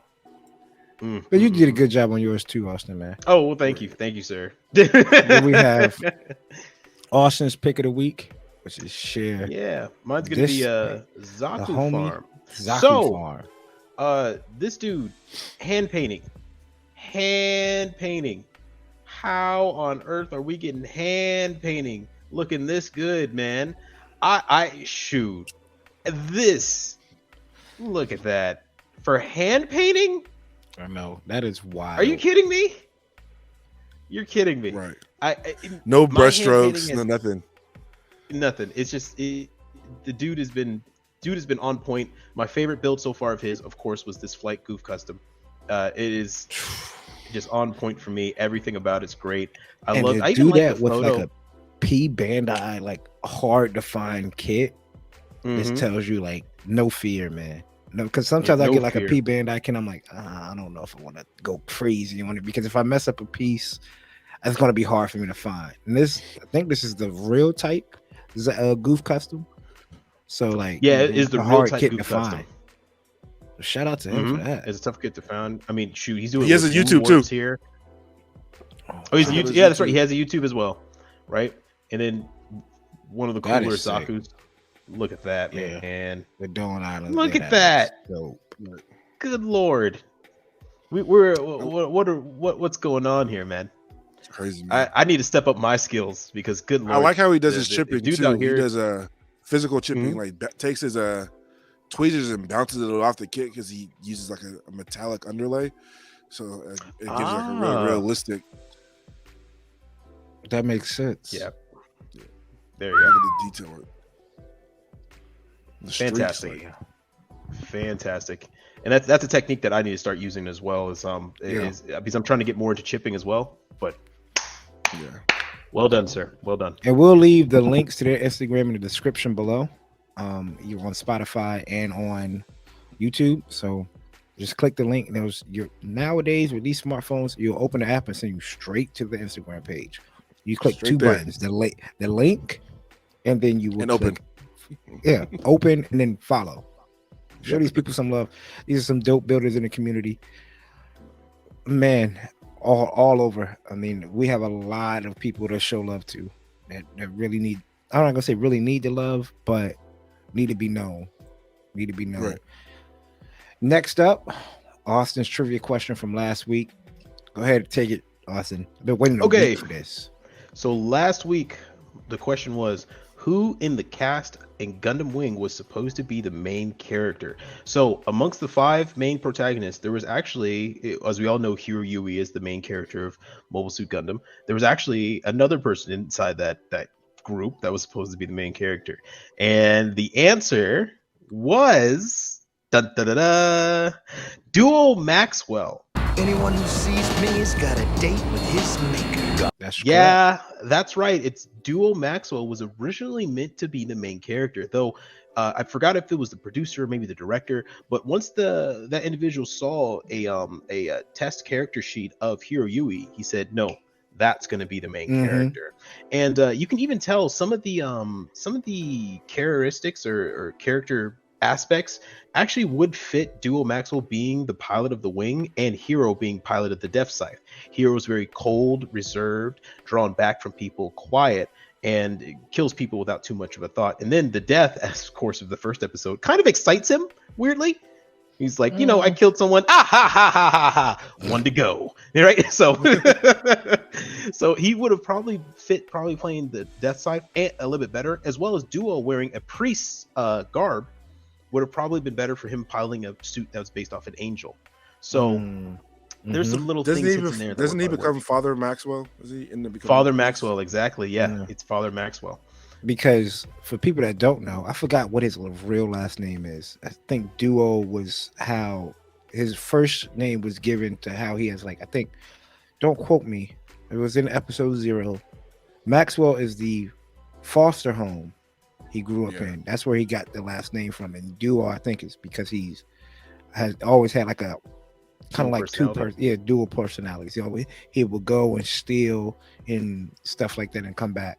And that's who actually braided his hair and why he has the braid. But if you sit down and think about it, though, think Hero's heart and where his heart is suits the Wing Zero, the angelic look for it. And with Duo, the opposite of the priest and the devil kind of fits the So I like the. I don't think if Duo was the main character, it would have been that. Even though, yes, we know Hero's the main character, but there's episodes where it's like Duo's day and Troa's day, and they do a pretty good job in splitting it up to where you could almost have an argument for. I think only reason why is the love interest is like Relina.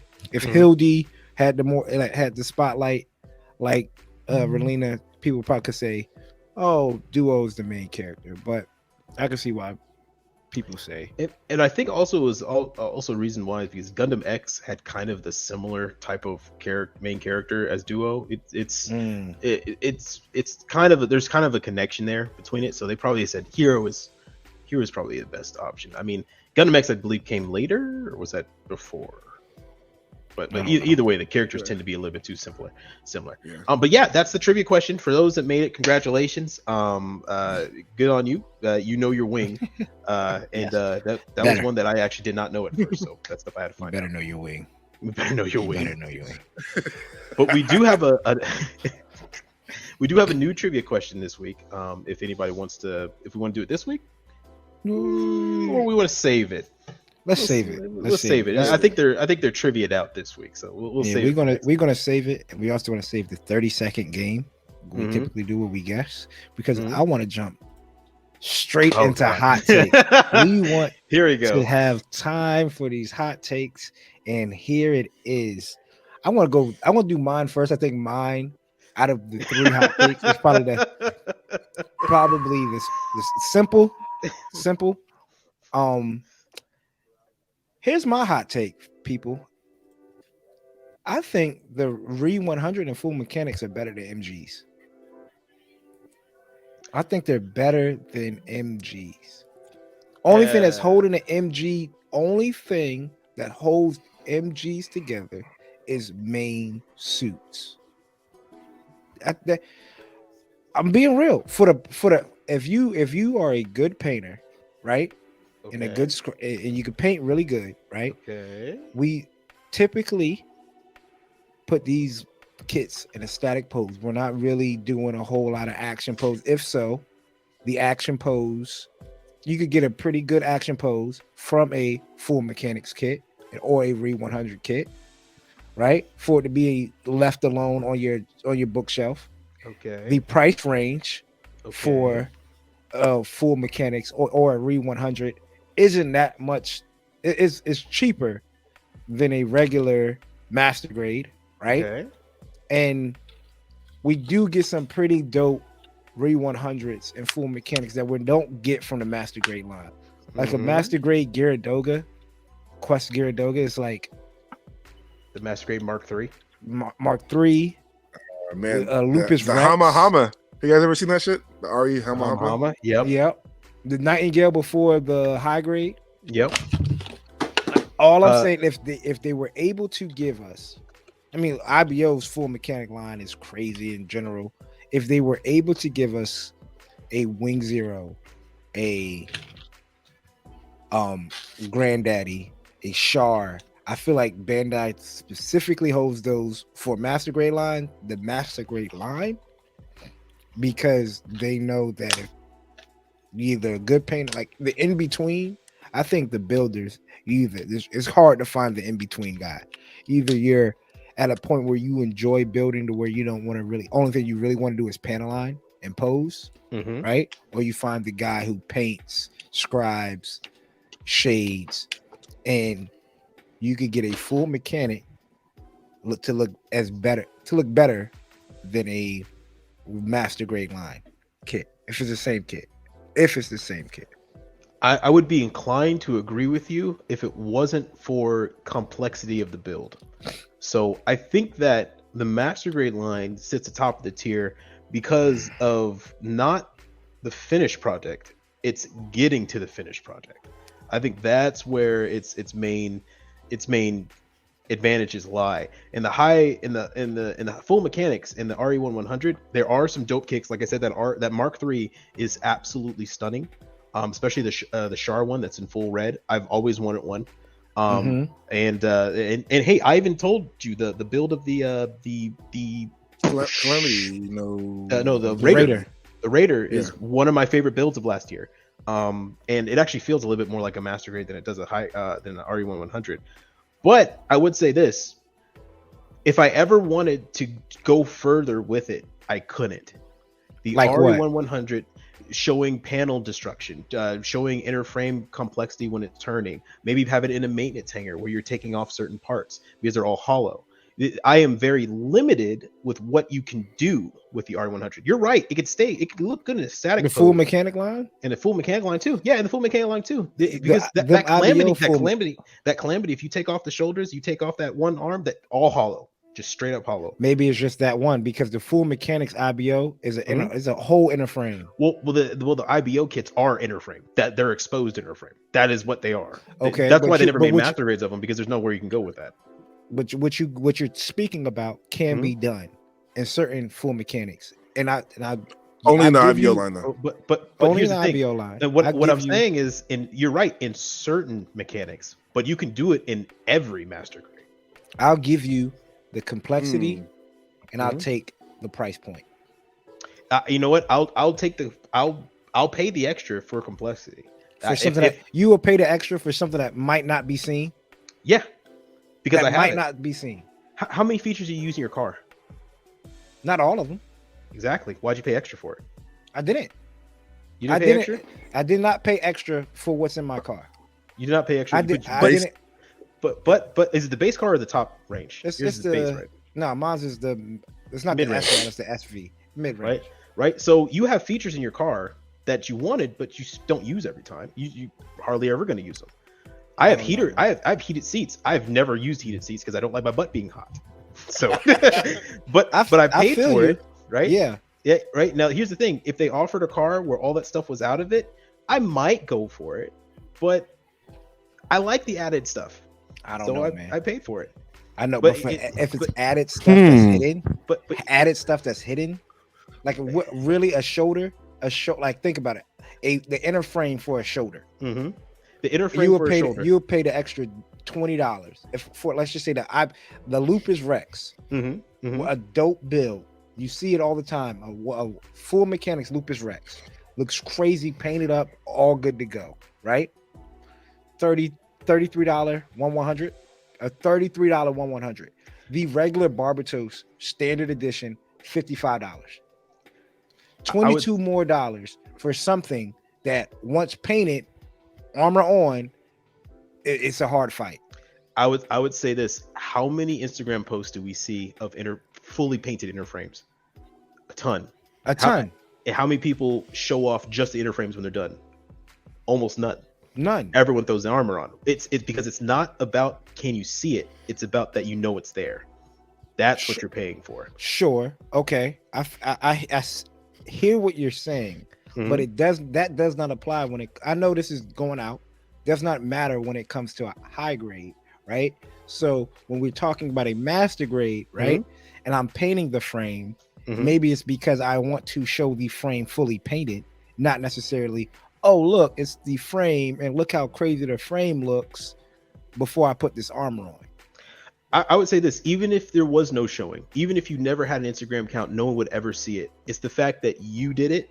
You know it's there. If you're getting a high grade, you know that you're the limit of what it is not. There's not even the option for that. Yeah, there's not even an option for that. It is what it is. You're buying a skateboard. It's a skateboard, right? But if you buy go ahead. But the fact though, for the price and what I could get for it, like what I could do with that extra, if somebody said here's $50 or $100, make it fair, $100, go in the Hobby Town and come out crazy. You pick up a master grade, you're like, certain master grade, you go in there try to get the Alex. I got $20 to maybe get some sanding sticks and a couple of markers. I then take that full mechanic. And I know not all full mechanics are like fucking $30. You got the with the Raiders like $60-$50. Yeah, it's the price of the master grade. So Some like the what you call it, those Calamity is crazy pretty close too. It's 55. that aim Kanubu. Gunnies? I'm in. Oh, What is that Kimbu. the Kimbu. yeah, You the could- Kimbo thing. I mean you then Crazy you have thing the about the aerial. Kimbu, Mhm. that has a full inner frame with detail too. Then you have the So it gives you aerial the coming out. coverage. Yep. So I'm just saying, if somebody was like, I could go in and drop a pretty decent. I could get if you were being smart, I'll get a full mechanic in the tools to compete with a master grade with lighter tools. Well, I think what this is also is coming from the fact that you have all your tools.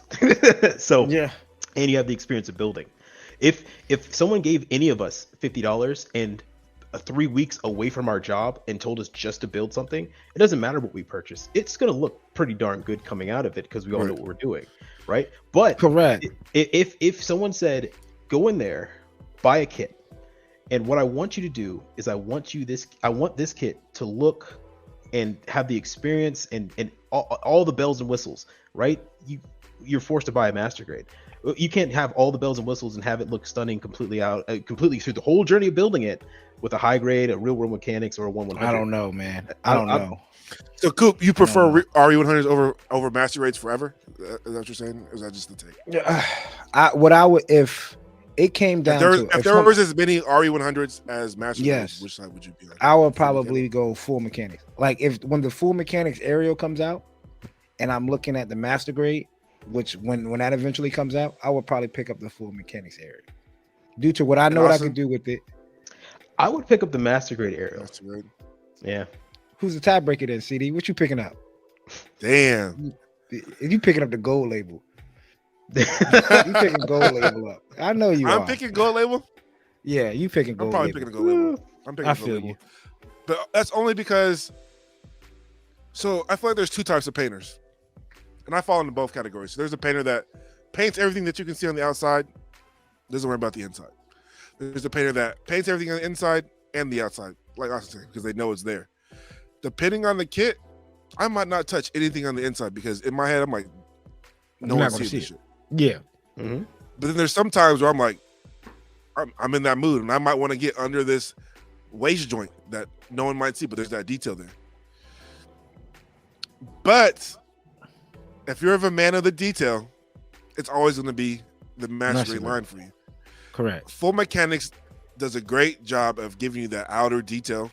That's what they're known for, with the slimmer, high grade inside. That's how I always think of it. Correct. If you're fine with not doing anything, any detail work on the inside, RE100 all day, saving you the money, is giving you just as great outer detail. If you're a guy that what I think as well. Yeah. Well, my bad, cutting you off, CD. That's why I think Bandai doesn't want to drop the big name. No, like the big, like a Wing Zero.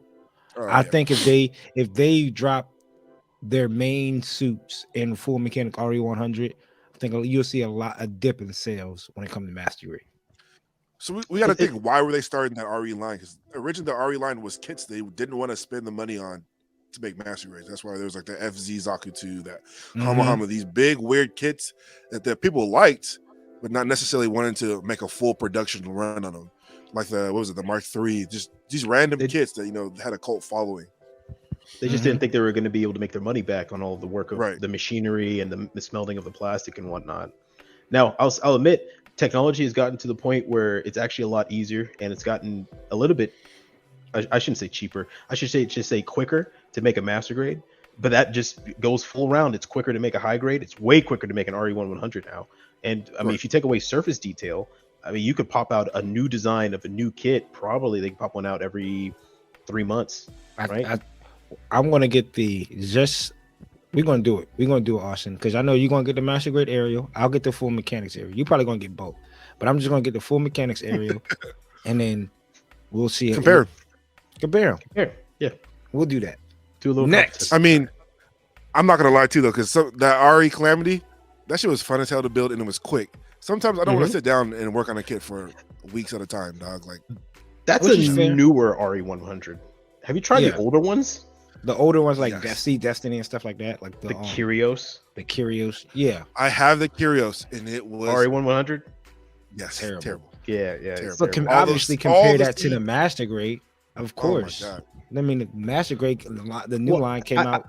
I don't even compare it to the newer Master Grade because it's not fair. I mean, Yeah, they have it's just not- access to way yeah. more technology. But, But like- I'm just comparing it to the kits at the time. The Master Grade line, even back then, was better than the. Yeah, that shit was terrible. Yeah. But so full mechanics, Aerial versus Master Grade Aerial. Leave in the comments below. What do you think is going to be better? Mm. We got to check out price too, because if the Aerial's probably going to be around like 55, I wouldn't be surprised if that joint 60, 65 60, for that 65. RE100. Full For the RE100, the Full Master Grade mechanic, 70. I think, is actually 55. So it's The gonna reason be- why I say that though is because I think I wouldn't be surprised if it includes the stands for all the bits in there, and they just throw that as an extra price. Or if not, that's a P Bandai, and then automatically I'm gonna be pissed. Which is a great segue to the next.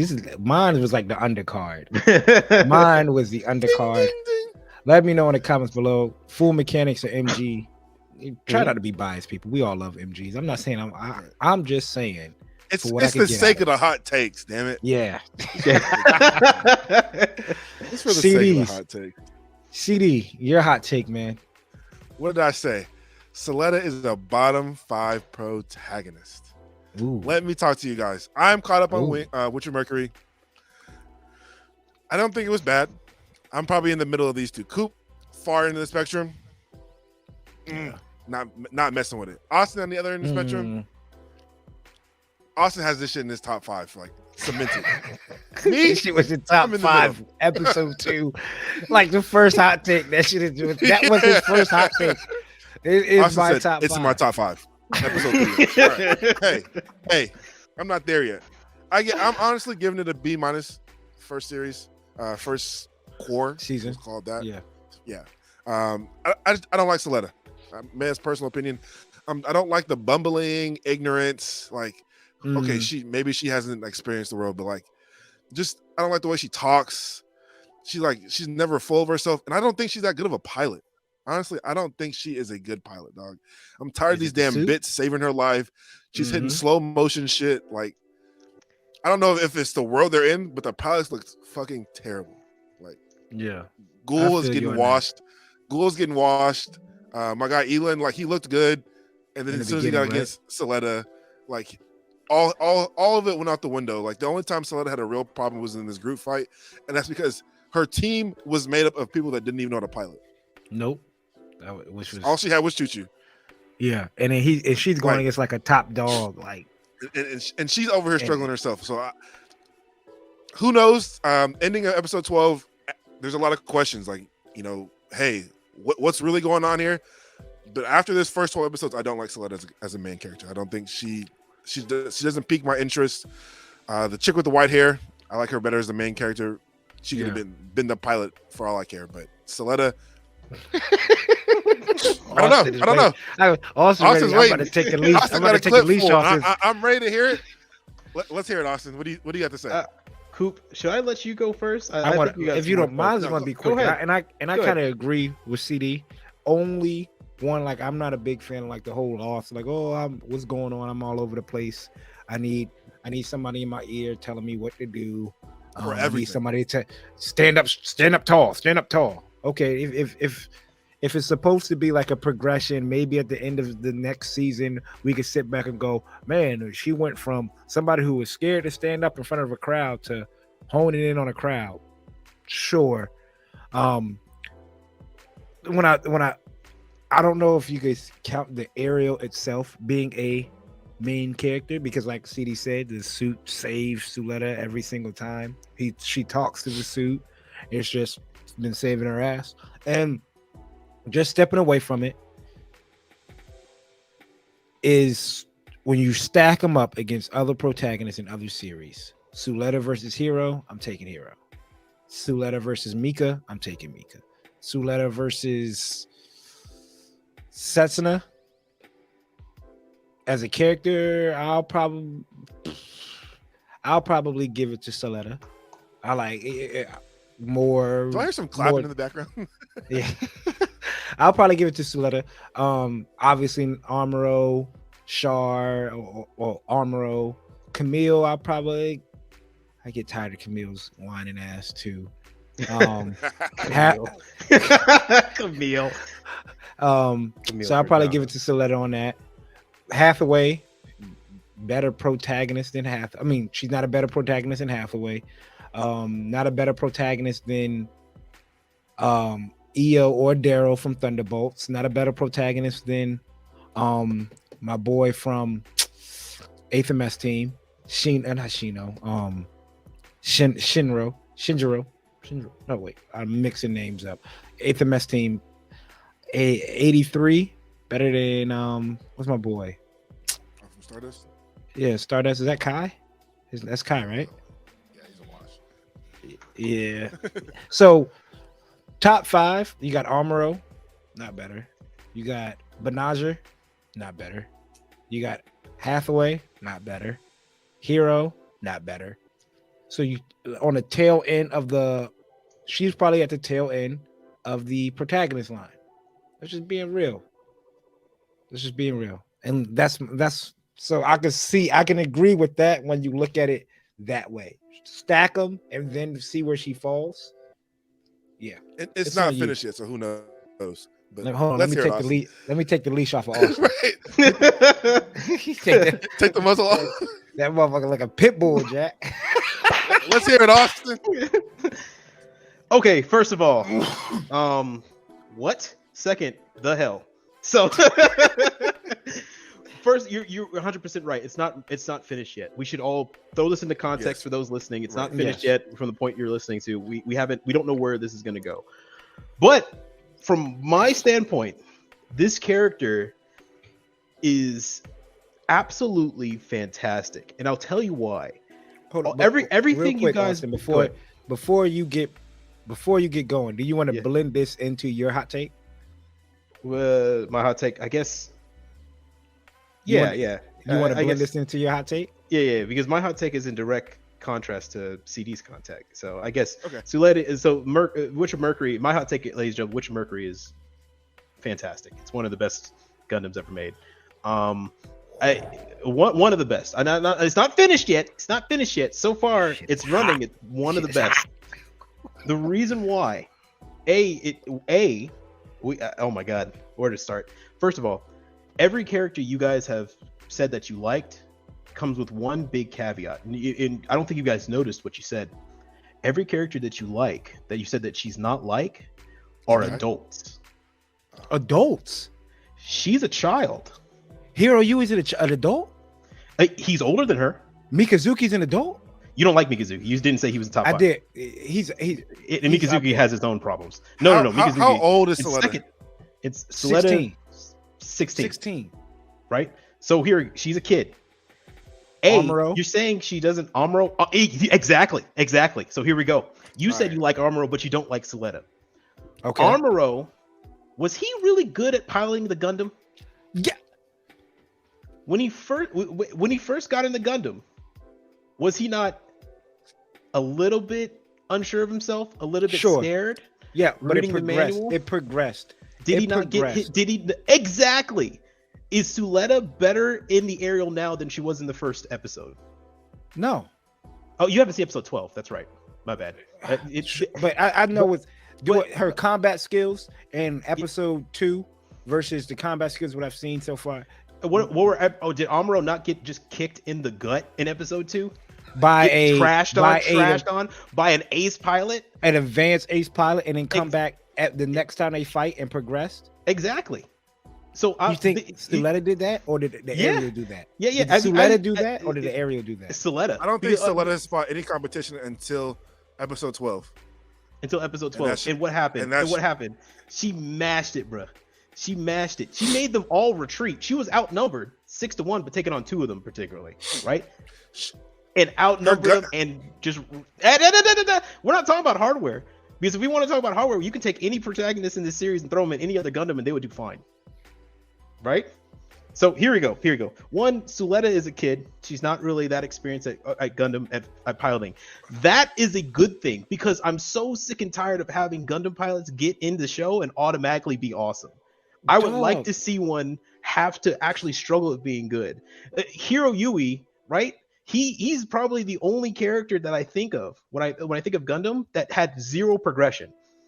He has zero when battling talent. When battling, his progression is all in his head. Is all mental. Are you talking about his battling? His behavior. Story progression. No. Story progression is fine. I mean his behavior when it comes to battling. His story progression is an actual thing.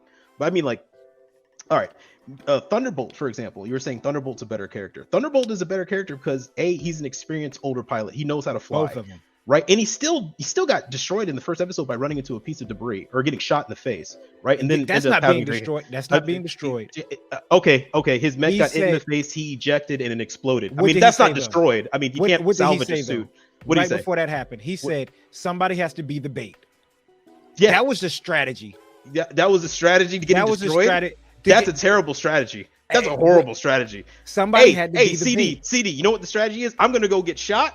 So y'all can figure out where the bullet came from. And you know what? I'm still gonna be. I'm gonna get shot. I'll take the hit. Yeah. I'll take the hit as the leader. Was his boys not taking hits? I'll take the hit as the leader. Okay. Bring it back down to Witcher Mercury. Bring it back down. The leader died.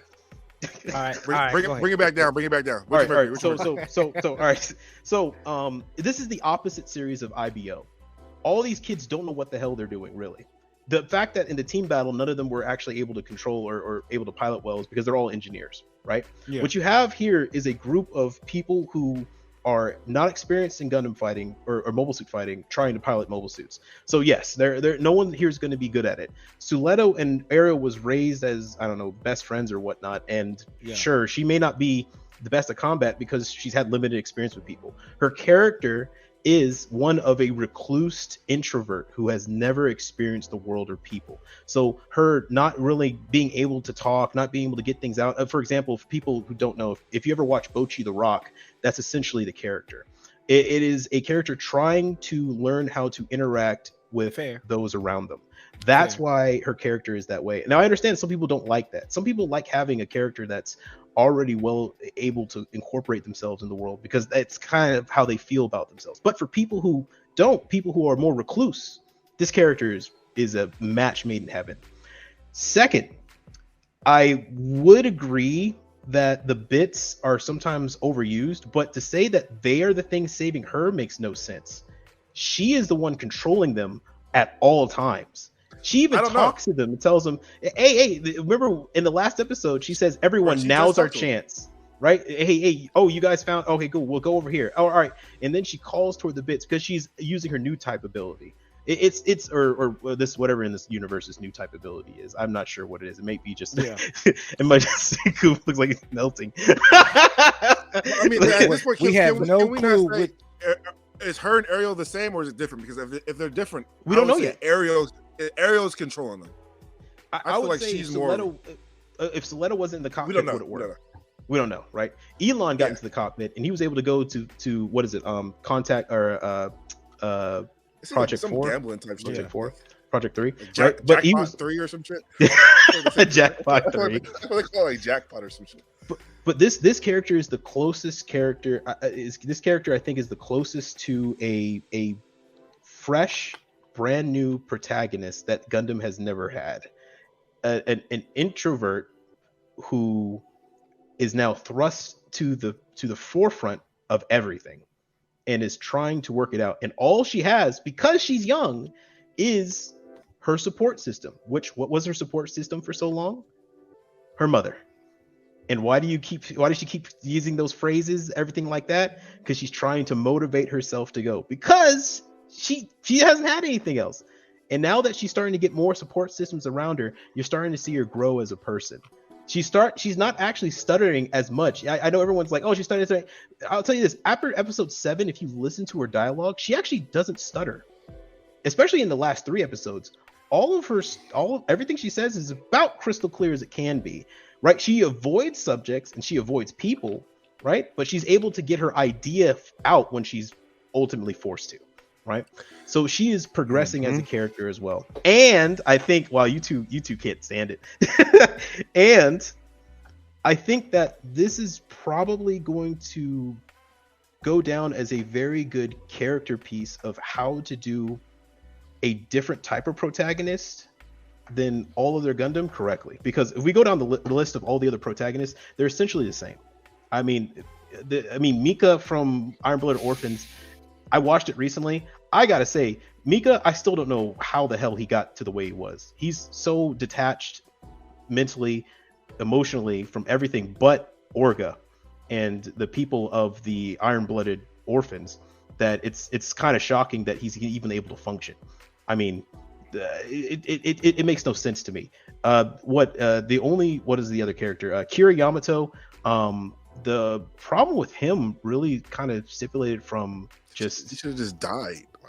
Well, I'm fine with them surviving. It's whatever, right? That's just a trope I can throw away. The problem with me was that the ultimate goal of his, his emotional journey, his character journey, kind of just ends up being everybody should not kill each other. Yeah, that's kind of it. I mean, but that's the majority of Gundam protagonists, except for Mika and Iron Blood Orphans and Thunderbolt. But he's a soldier. And the 8th MS team, but they're soldiers. And we're talking about kids here. And out of all the other kid protagonists, I think this might be the best one. It's the most that I think that is a kid, that acts like a kid. I feel like it's a kid. Except for maybe, Gundam X. But, a few people have seen that one. I think Gundam X is actually a pretty damn good character as well. But, yeah. So I'm interested to hear your rebuttals. And one more thing, the symbolism in the show is actually more important than most people give credit for, but I just don't feel like people see it. But I think on second viewing, especially when this is over, it's going to play a bigger factor. But let's see, Camille's garbage. Bernard. All right, cool. Let me hear rebuttals. Let's go. Let's get this going. As far as which of Mercury greater than IBO, I don't know. I view IBO. You could look at it as more than one genre, just besides Gundam. Like you could take the Gundams out, and IBO would still be a good story, still be a good genre. We're all saying this, but Witch of Mercury hasn't ended. Up until episode 12, I don't want to say I was forcing myself to watch Witch of Mercury, but there wasn't like I don't want to say I'm like watching it for the purpose for discuss, but like there wasn't something that was like bringing me back. Only thing that I could really think of was like the relation between Stelletta and the Gundam. I just kind of want to know the answer to that. Episode 12 kept me going to like, all right, I got to watch the next season to see what happens, because the ending was so like a jarring, like a 180. Yeah, like it was just like a what? So, but it's not really a 180. If you watch the show, it's peaked in there. I mean, it makes sense to why she reacts, because how she reacts to all the other issues. Mm-hmm. But up until that point, there wasn't anything that like was bringing me back. The Gundam fights weren't that crazy to me. I don't know. IBO, I kept watching just because I was like emotionally invested into the characters. I haven't found that character in Witch of Mercury where I'm like just like really. Yeah, I don't hate Stelletta, but I'm just not invested enough into her yet. I'm invested in Stelletta and Rembrandt's relationship overall. Yeah, yes. I think everyone else in the show, sure, you can take it or leave it, but they're not protagonists. They're just side characters. Yeah. In IBO, I think what they're trying to do is make every character a high-stake, important character. Like Biscuit. Right. Like, I didn't give a damn that Biscuit died. Who cared, right? When the second he died, I was like, well, yeah, saw that coming, whatever, right? When all the other characters died, it was like, when Orga died, I felt something. Right. When Mika died, I just haven't got that spot. I haven't got to that point yet where I'm feeling it. And that, who knows? Like, we don't know what the next set of episodes could be like. True. I mean, like, Orga was the main character of IBO. I would argue. I agree. I think he was. Mika has nothing to do. You could take Mika out of the suit, put Orga in it, and have Mika not exist at all, and the story would still work fine. Mika, there's nothing Mika brings to the table, really. I mean, that's kind of it. Coop's distraught. I'm about to get on it. What is it, Stephen A? I can't believe I'm gonna let you sit here and let that blasphemy come out of your mouth as we sit here and listen to you talk. Dog, if I tell you a Gundam series that involved a student that progressed with their mobile suit from episode 1 to the end, what do you think of? If it's not Witch from Mercury, no. Bill Divers. I'm thinking Bill Divers. Stuletta. One, Austen's hot take for people that might not have known is Witch from Mercury he believes is better than IBO, which again I'm blasphemy. Also, sorry, also part of it. The music is absolutely fantastic. If you do get a chance to listen to the orchestra, the actual orchestra on strings, it is absolutely fantastic. It is pure Ace Combat sympathy. About this some go other ahead. time. Go ahead. And this is another topic for another day. But Benaja is a better protagonist than Stuletta, and it's almost the same plight, right? Benaja gets the unicorn episode 1 from being a student. You want to talk about kid, right? We got a kid, that's student in a high school learning, new type ability kick in. He sees this unicorn flying across, gets the ability to become the unicorn, studies the unicorn, not really studies, grows with the unicorn, doesn't know how to, the NTF, what is it, NTD, kicks in, learns, gets awakened, becomes awakened last episode or last OVA, right? So the student progression, like there's no kids. Come on, Gundam is based around kids, like the student pilots, and they're all fantastic at piloting the Gundam the second they get in it. So Benaja was fantastic on piloting the Gundam. Yeah, he got kicked in the gut as well. As a matter of fact, the Gundam saved him. The Gundam saved him. NTF mode. And correct. Okay. So it did the same thing to Ariel. He beat the Kshatriya. So we got a 4-year-old piloting the Gundam. That was just luck in the prologue, right? That was just luck. She just got in there. She just, for some reason, it was luck. It was luck. She didn't know how to pilot. She's been working with this Gundam since 4 years old. She wasn't piloting it. Her mom was. When she was using her new type ability for the funnel. She has grown up. She's always been good with the Gundam, with Ariel. She's always had a connection to it. I'll give you that. Benaja always had a connection to the unicorn because he was 4 and he was getting cyber new type by his dad with the flashback. With no unicorn. With no unicorn. With no he did unicorn. not pilot. He did not pilot no unicorn. With no unicorn. But if you're getting trained in a simulator to go fly it, are you really without it?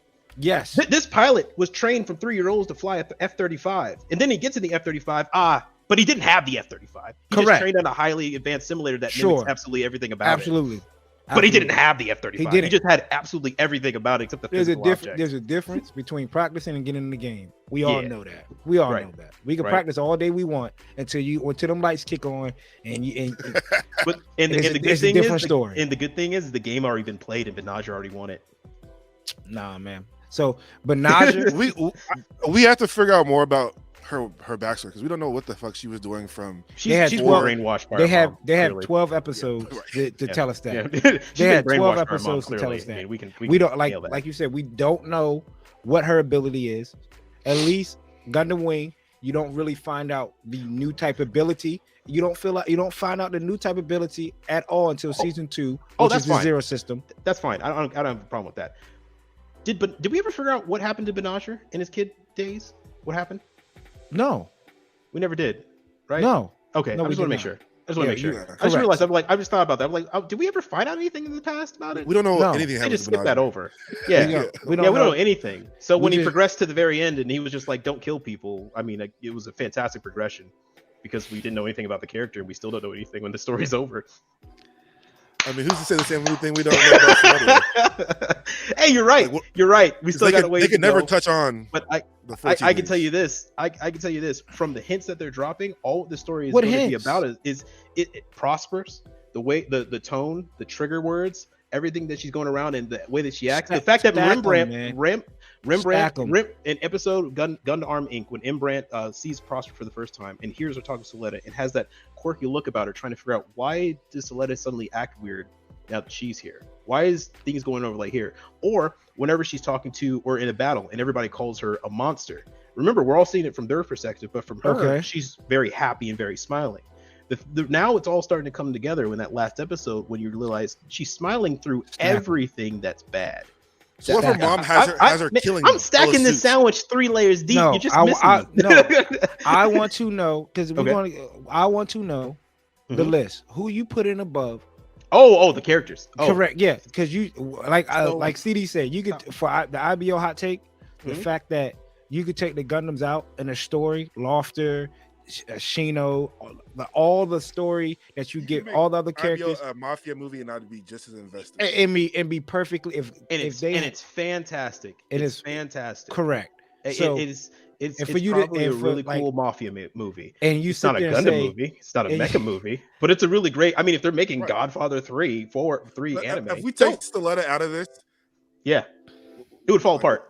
Because she's integral to the story, which is kind of what you want in a story. You want pieces that are integral to fit together. I want it to you don't want to be able to just you say you could take Mika out. You could take Mika out of IBO and you could put Orga in the Gundam and it would still work fine. I think you could take Mika out of the Gundam, put Orga in, and make him the main character. Make Mika not even a thing. Because what Orga gives you is the person. That's why he barely piloted, and it's the person that is like the head.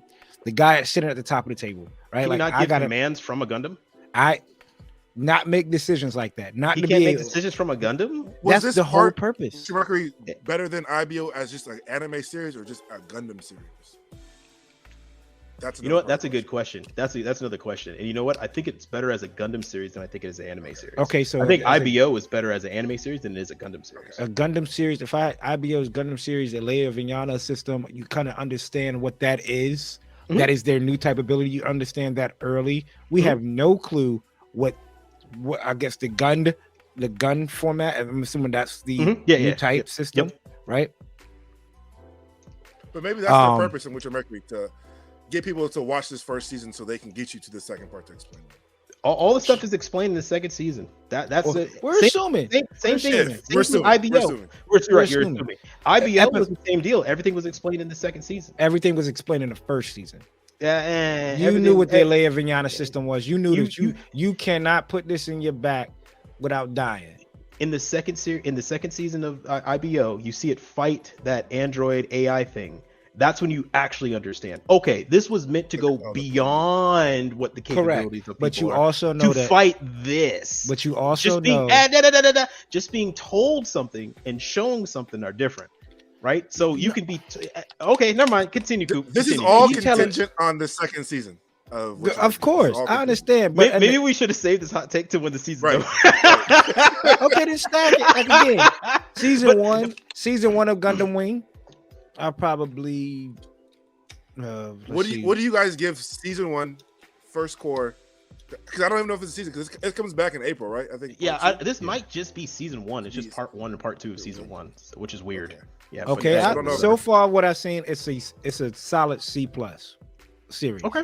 Solid. I'll take that. I'm not saying. I'll take that. It's a solid A-. A-? Mm-hmm. Damn, it's crazy. Like I said, I'm right in the middle because I already said B-. We had Coop on this end, B-.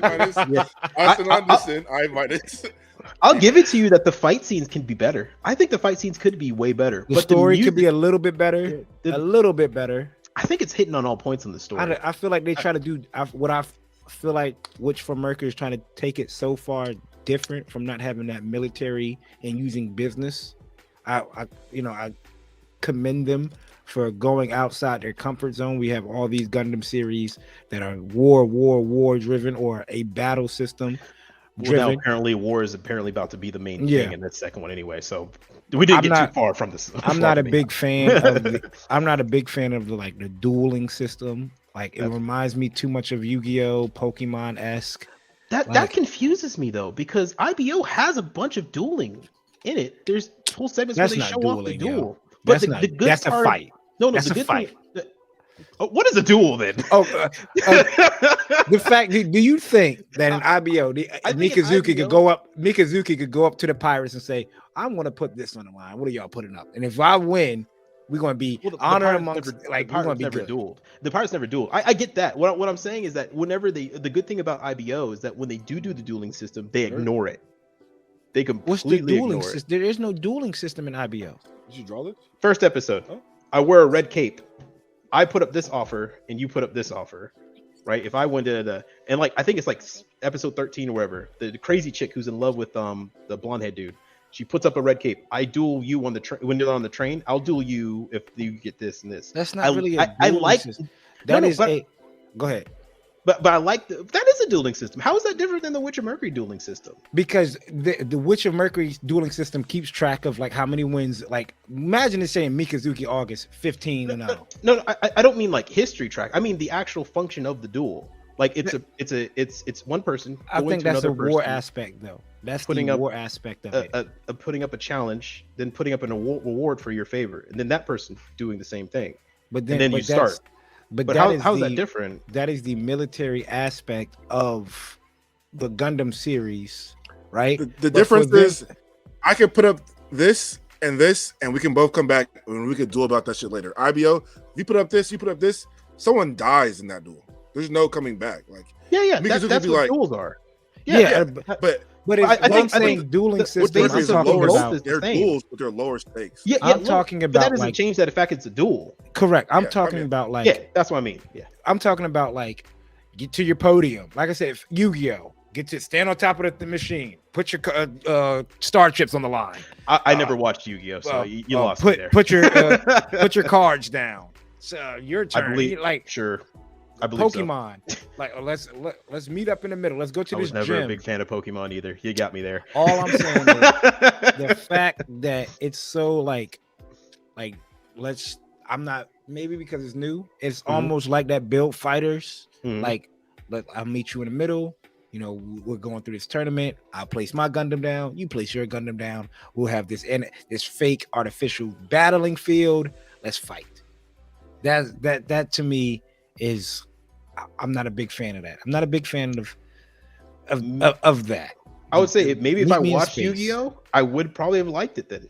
Because I'm liking it. So you don't like the raw like 8th MS team. I see this guy in the woods. I love war, but I can love other things too. Correct. So which do you prefer?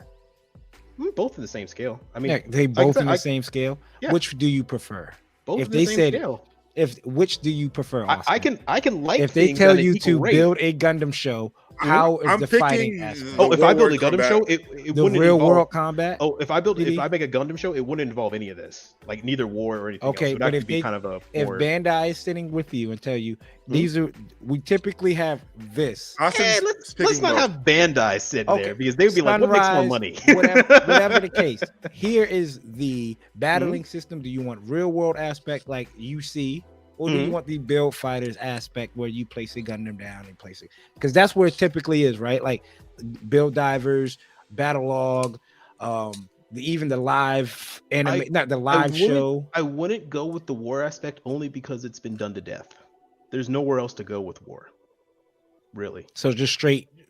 But Gundam flying in space. My Gundam flying in space. I wouldn't go with the high school aspect because that's been done to death too. I would make something new. That would be the goal. But if Bandai and that's what they do. If the company Coop, he's not going to answer. No, he's not going to answer because his answer is going to be this is his answer. This is his answer. This is my answer. But because Gundam they just tell you because you want me to say that war is obviously more intriguing because there's more stakes and there's more sacrifices. There's more integral to a story. Integral to a story. War and battles are bigger. Right, because you can get larger battles than you can with just duels or certain one person. Or fake, entire factions field on fire. Yeah, right. Fake field, real field. That's back to actual sacrifices and real consequences, right? So that would be the show. What I'm saying is that that's been done before. So many times, I understand. So many times that now even Bandai, where that's their bread and butter, has realized they need to move on.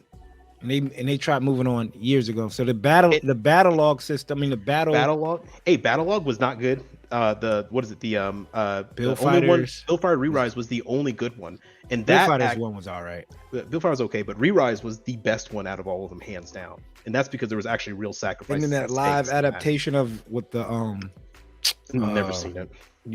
That was decent, but again, put your Gundam down. I put my Gundam down. Never seen it. But this coming from the multi-million-dollar company that you're saying that war is always the answer has decided to not make war their main feature in their shows now, which could be I think this is a soft cop. bad. I think they should have done if they were going to do this dual system. They should like something should happen to that pilot, not like just like the chopping off the feather of the head. Like they should. Something like, is happening. To oh, you mean actually like death or whatnot? Or okay, like, or not like actually dying, but like stimulating or some shit, and then they could like play on someone taking off that system and then having the pilot die. I would like to see that. I can see the pilot did die. Elon died, but we just don't know about it. No, but like that's after time. I'm saying like that's say after like there's the a fact. system that like when you get hurt, like say your shit Handicap. you get like shocked or some shit. But somehow someone back orders takes that shit out and then kills a pilot. I would have liked to see that in this type of show. But that would just been a murder mystery. Yeah, and I feel like bring some other. And I feel like the whole gory episode 12 is just trying to please the people that love IBO. Nah. The whole gory episode 12 is everything that's been built up to here. This is see blood. Episode 12 is the best show. It is the best episode. It is the best episode, hands down. It probably is. But the fact that all the blood and oh my god, it was so dark. It's so dark. Relax. Wait. Are you getting that from the show or are you getting that from online memes? Like online memes. Okay. Online so memes. It's not the show that you're getting that. No, it's just that I feel like people want Gundam to be this dark Castlevania type show. This isn't people's hot takes. These are ours. I mean, I just feel like so when you say Witch from Mercury might be better than IBO, where IBO gave you that natural, like you grew with, you say Biscuit don't matter, but then you sit back and think of his sisters. You think about like the impact. You've grown. I'll say this: I did feel slightly sad when they're in school and people were making fun of them. But the fact that the show never went even deeper into that, I was like, well, okay, I guess they're fine. Then you get like Hush's death, which is like crazy at the end when he's like he tries to be the next Mikazuki, and he just. Well, maybe this is what Bandai wanted us. They wanted us to talk about it. So I mean, maybe this is what their goal was. So they've succeeded in that. Get the word in the mouths, and they've succeeded. 100% I think Witch of Mercury has sparked a lot of debates and conversation throughout. Like old UC heads versus new, like I don't. What I think that was the goal, was to get new people in here, and now that the new people are here, now they're going to start trying to grab the old people with the older. With the. Do we know? Out of curiosity, do we know anybody that was not Gundam before this and said Witch from Mercury? I started it and now I'm going back and watching it. I'm sure there's. The problem is they only hang out usually with. I mean, yeah, sure, somebody, but. I don't know. Yeah, I don't know anybody I don't know anybody yet that I've came across that said I have watched Witch from Mercury, and oh my god, I'm going back and watching the Gundam series. Well, look at it this way. Mobile Suit Gundam Seed was the most successful selling Gundam of all time, and it didn't sell any kits. Yeah. Now the reason why it didn't sell any kits was because the audience it brought out was usually people who don't watch Gundam. It mostly was also a female audience that usually don't watch Gundam. They were there for the melodrama, right? Okay. Witch of Mercury is selling so well in kits that they apparently messed up on making enough of them, and now they have a problem distributing them out, right? So maybe more of the old school heads are enjoying this than we give it credit for, or maybe since we live in an age where it's not seen as weird to have a bunch of model kits and try them because we have VTubers and everybody doing it now, that maybe this Gundam is bringing in that new audience and all of them are trying to build the kits and they just can't get them out to them. Either way, or maybe there are a lot of eyes FOMO. Watching this. Yeah, could be FOMO. FOMO was that fear of missing out. Fear of missing out. I feel like a lot of people go get new kits to a new series just so because of what happened during COVID. They don't know when they're going to come back and when it's going to drop again. True. And second is something new. Because fear of missing out on these fucking Kimbo kits. Yeah, man. I don't know why you bought those Kimbo kits. I didn't buy a single. I only bought one, and that was one I thought looked cool, and the rest I was like, nope. Look at not even gonna bother. What you call it? They stopped selling out like that. But when the new Witch from Mercury, not Witch from Mercury, the IBO kits, the Under the Hunt, whatever, those were hard to find when they came out. And now it's plentiful now because everybody got them. And I feel like that's what's going to happen. Now I feel like that's going to happen with the Witch from Mercury kits. I feel like the Witch from Mercury kits, everybody's going to have what they want unless they keep pumping out the new ones. But I think the older original line, like Ariel's and the Suletta. I mean, I see what you're saying. You're right, because they drop the figurized figures. Like they don't do that for any other Gundam series for real like that. They did it with the female base. What is that? Mai and Re-Rise. They did with Mai. Yeah, right. Yeah. It was Mai, and they also did it with Lacus Klein. And the girl from.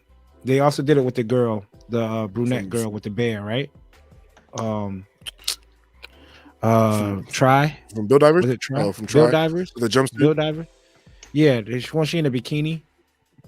I forgot her name. She had like a yellow jacket, like a brown hair. There's also the yellow jacket. Oh, the main character. Yeah. So they do it with the girl figures. I understand it, but we're gonna have to touch on this next time because I ain't trying to eat up a whole lot of time. But again, what the hell with it, man? This is a good hot take episode. Yeah, well, let's make it real quick though. Stacker against the. We're gonna run a King of the Hill. King of the Hill characters. All right. Is she better than Amuro? For right now, as of right now, 12 right episodes in, right below him. Amuro's number one. I don't think anybody can take Amuro. All right, cool. Camille. Yeah, she's better than Camille. Right, okay, better than Camille. Okay, yeah. Better than my boy from Double Zeta. What, Double Zeta? Double Zeta is one of my most hated main characters. So he's way down there. So he's way down there. Setsua, or whatever his name is. No, not Zero. Not that's Double O. Double Zeta. ZZ. Oh, Double Zeta. Oh, that guy. You know, I never watched Double Zeta all the way through, so I have no idea. All right, so I can't rate him. Better than the 8th MS team. I keep want to say Shin Armada. He's pretty damn good. I like him. All right, is he better than her? Is she better than him? She's got more character than him. So is she better than 3? Him? Yeah. He's 3rd. Soletta's 2. Soletta's 2. Benager? Okay, so Benager. He's probably 5, probably 6. We got Hathaway. Coop didn't like that. For y'all, I mean, that's for y'all listening. For y'all listening, when I said that, Coop's face looked like he took a bite of an orange. It just all collapsed. He's kind of. I can respect the man's opinion. Do you? Let's see. What is she better than Hero? Oh yeah. That's an oh yeah. That's 83. Like, I don't even want to continue at this point. Stardust Memory, yes, she's better than every character. Stardust Memory, except for the old man who piloted the Gym Custom who died. She's better than all of them, in my opinion. Suletta as a character. Suletta as a character. Yeah, man. Gato. Oh no. Nightmare Solomon. Actually, you know what? No, he was actually very good. I actually like him. He's an antagonist, though, right? He is an antagonist. That's the problem. I mean, Gundam is hard for Gundam. We've had this talk before. Like, your favorite antagonist is hard. It's hard to pick one. Char. Yeah. I mean, if we look at it like that way, Char. If we bring everybody in, but we bring everybody in, then yeah, like with Thunderbolts, EO. Oh heck yeah, EO. She's better than EO. No. I like EO. EO was sitting up there in the Actually, you know what? Will EO take number 2? Actually, you know what? All right, so that's a good one. Daryl, you know what? It'll be Amuro, and then Daryl, and then Suletta, then EO, then man, who was at the 5 spot? You said Benager 5 or 6. 5 or 6. Benager's probably gonna be knocked down 6 or 7. We got a 3 or 4 or 5. No, Daryl's at 2. You know, I know, but that's. But you know what? You know why? Because in my mind, I keep thinking of him as antagonist because he's on Xeon, but he's not. He's a protagonist. Yeah, he's a protagonist. They 2 protagonists in the show, and I don't think. EO Fleming. But the thing is EO Fleming gets better later on in the manga. We just haven't seen it on a show yet. Yeah. And we're sticking this to show, so I got to take EO off because it's everything I've seen in the show. In the movies? In the movie, yeah. You know, literally right after Bandit Flower, EO gets fantastic. Yeah, he does. Yeah, Coop knows. It gets really good. So, man. I gotta read it. No, EO's got to go on then. Yeah, so it's got to be Amuro, Daryl, Suletta. Who next? Got my boy from X Gundam. Seed? Oh no. Yamato, Kira Yamato. I like all the designs, but man, every character in that show except for you already said Setsuna. Setsuna's way down. I don't like him to begin with. He's not even on the list. Let's see. The character from Gundam X. He's actually pretty good, but I think I like him more when he's with the girl. So they have to be kind of a Domo from G Gundam. I don't like the way Yeah, I don't like the way he treats his girlfriend. Yeah. That's going to keep him out. Yeah. I remember watching him as a kid. I remember watching even as a kid, and I thought he was kind of an a-hole. So to hell with his piloting skills, to hell with his decision, to hell of his journey.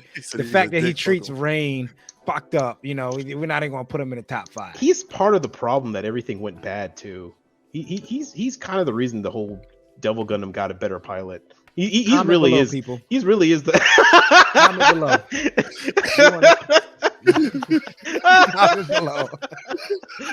Comment below.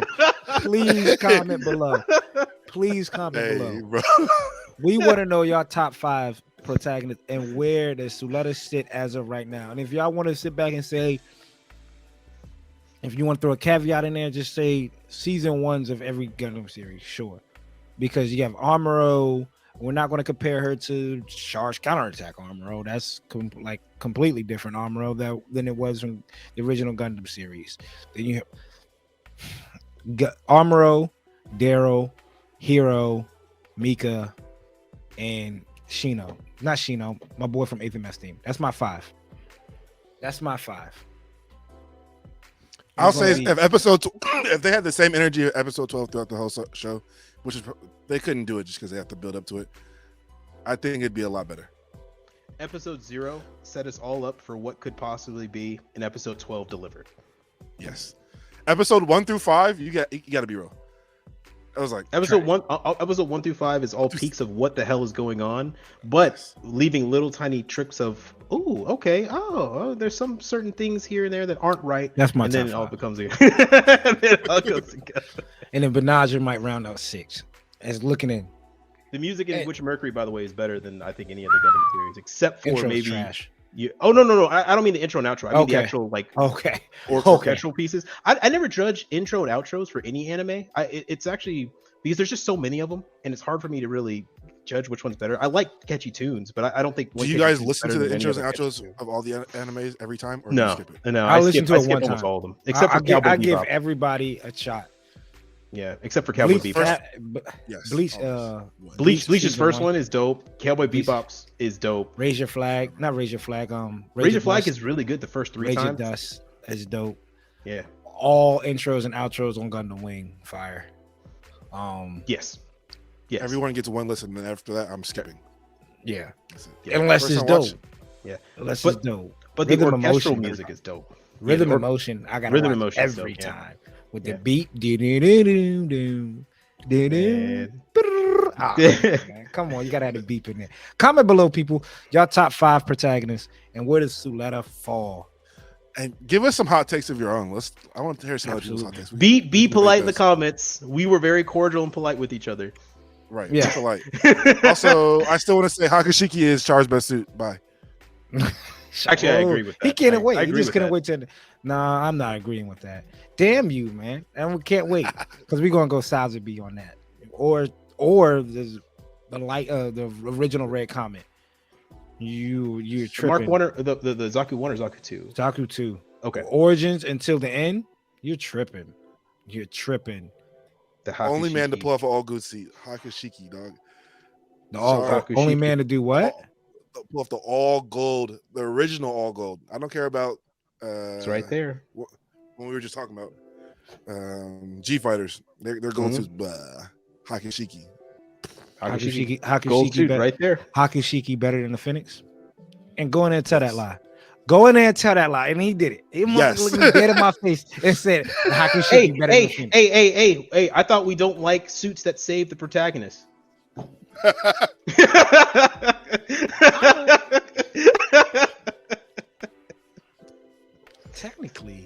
Technically, the Phoenix is not the suit to the protagonist. Oh man, are you talking about a suit that might have somebody living inside of it? Oh my god. Yeah, but oh my god, just like the Ariel. That's crazy, bro. The narrative, it's crazy. The narrative is the protagonist destroyed suit. By the time the fake shows up. Yeah, no. The protagonist suit is the narrative. Yeah, but he's in the Phoenix at the end, right? Yeah, they join in. She doesn't save him. I mean, sure. You could say Benaja saves him. Sure. And the silver bullet suppressor. Yeah, but that's a pilot in a suit that's saving him, not a suit by itself. Yeah. So that's nuts. That's crazy. I think Ariel's a separate piece. Ariel is Ariel. Y'all Just let motherfuckers. All right, Comment down anyways, below. Wait until next time. check us out on Spotify. Absolutely. Hear us rant for 2 hours. Be polite. Get into some healthy debates like this. No arguments. This is fun. I feel like we could have ran this for the next like 2 hours. We probably could. For real. We would probably do not get anywhere either. At all. Yeah, I don't know. I mean, you never know. I changed my mind. For people that don't know, I'm probably going to pick up. I'm not getting no Witch from Mercury kits. I do want Ghouls Delanza, and I'll probably pick up obviously the Full Metal Mechanics Ariel, and that'll be it. Okay. And then maybe that other Delanza, that black Delanza, that's coming out. Season 2 might bring us 70 more kits to look at. So yeah, it seems like it. But healthy arguments, healthy debates, be kind, all that jazz. And make sure you guys are listening. Like listen, like really listen. Not hear, but listen. So. Yeah, that's the difference. Some of y'all hear people, y'all not listening. There's a big difference between hearing and listening. Until next time, I'm Coop. We have CD at the bottom and Austen Gunpla Tesseract. Peace. Deuces. Peace. Peace.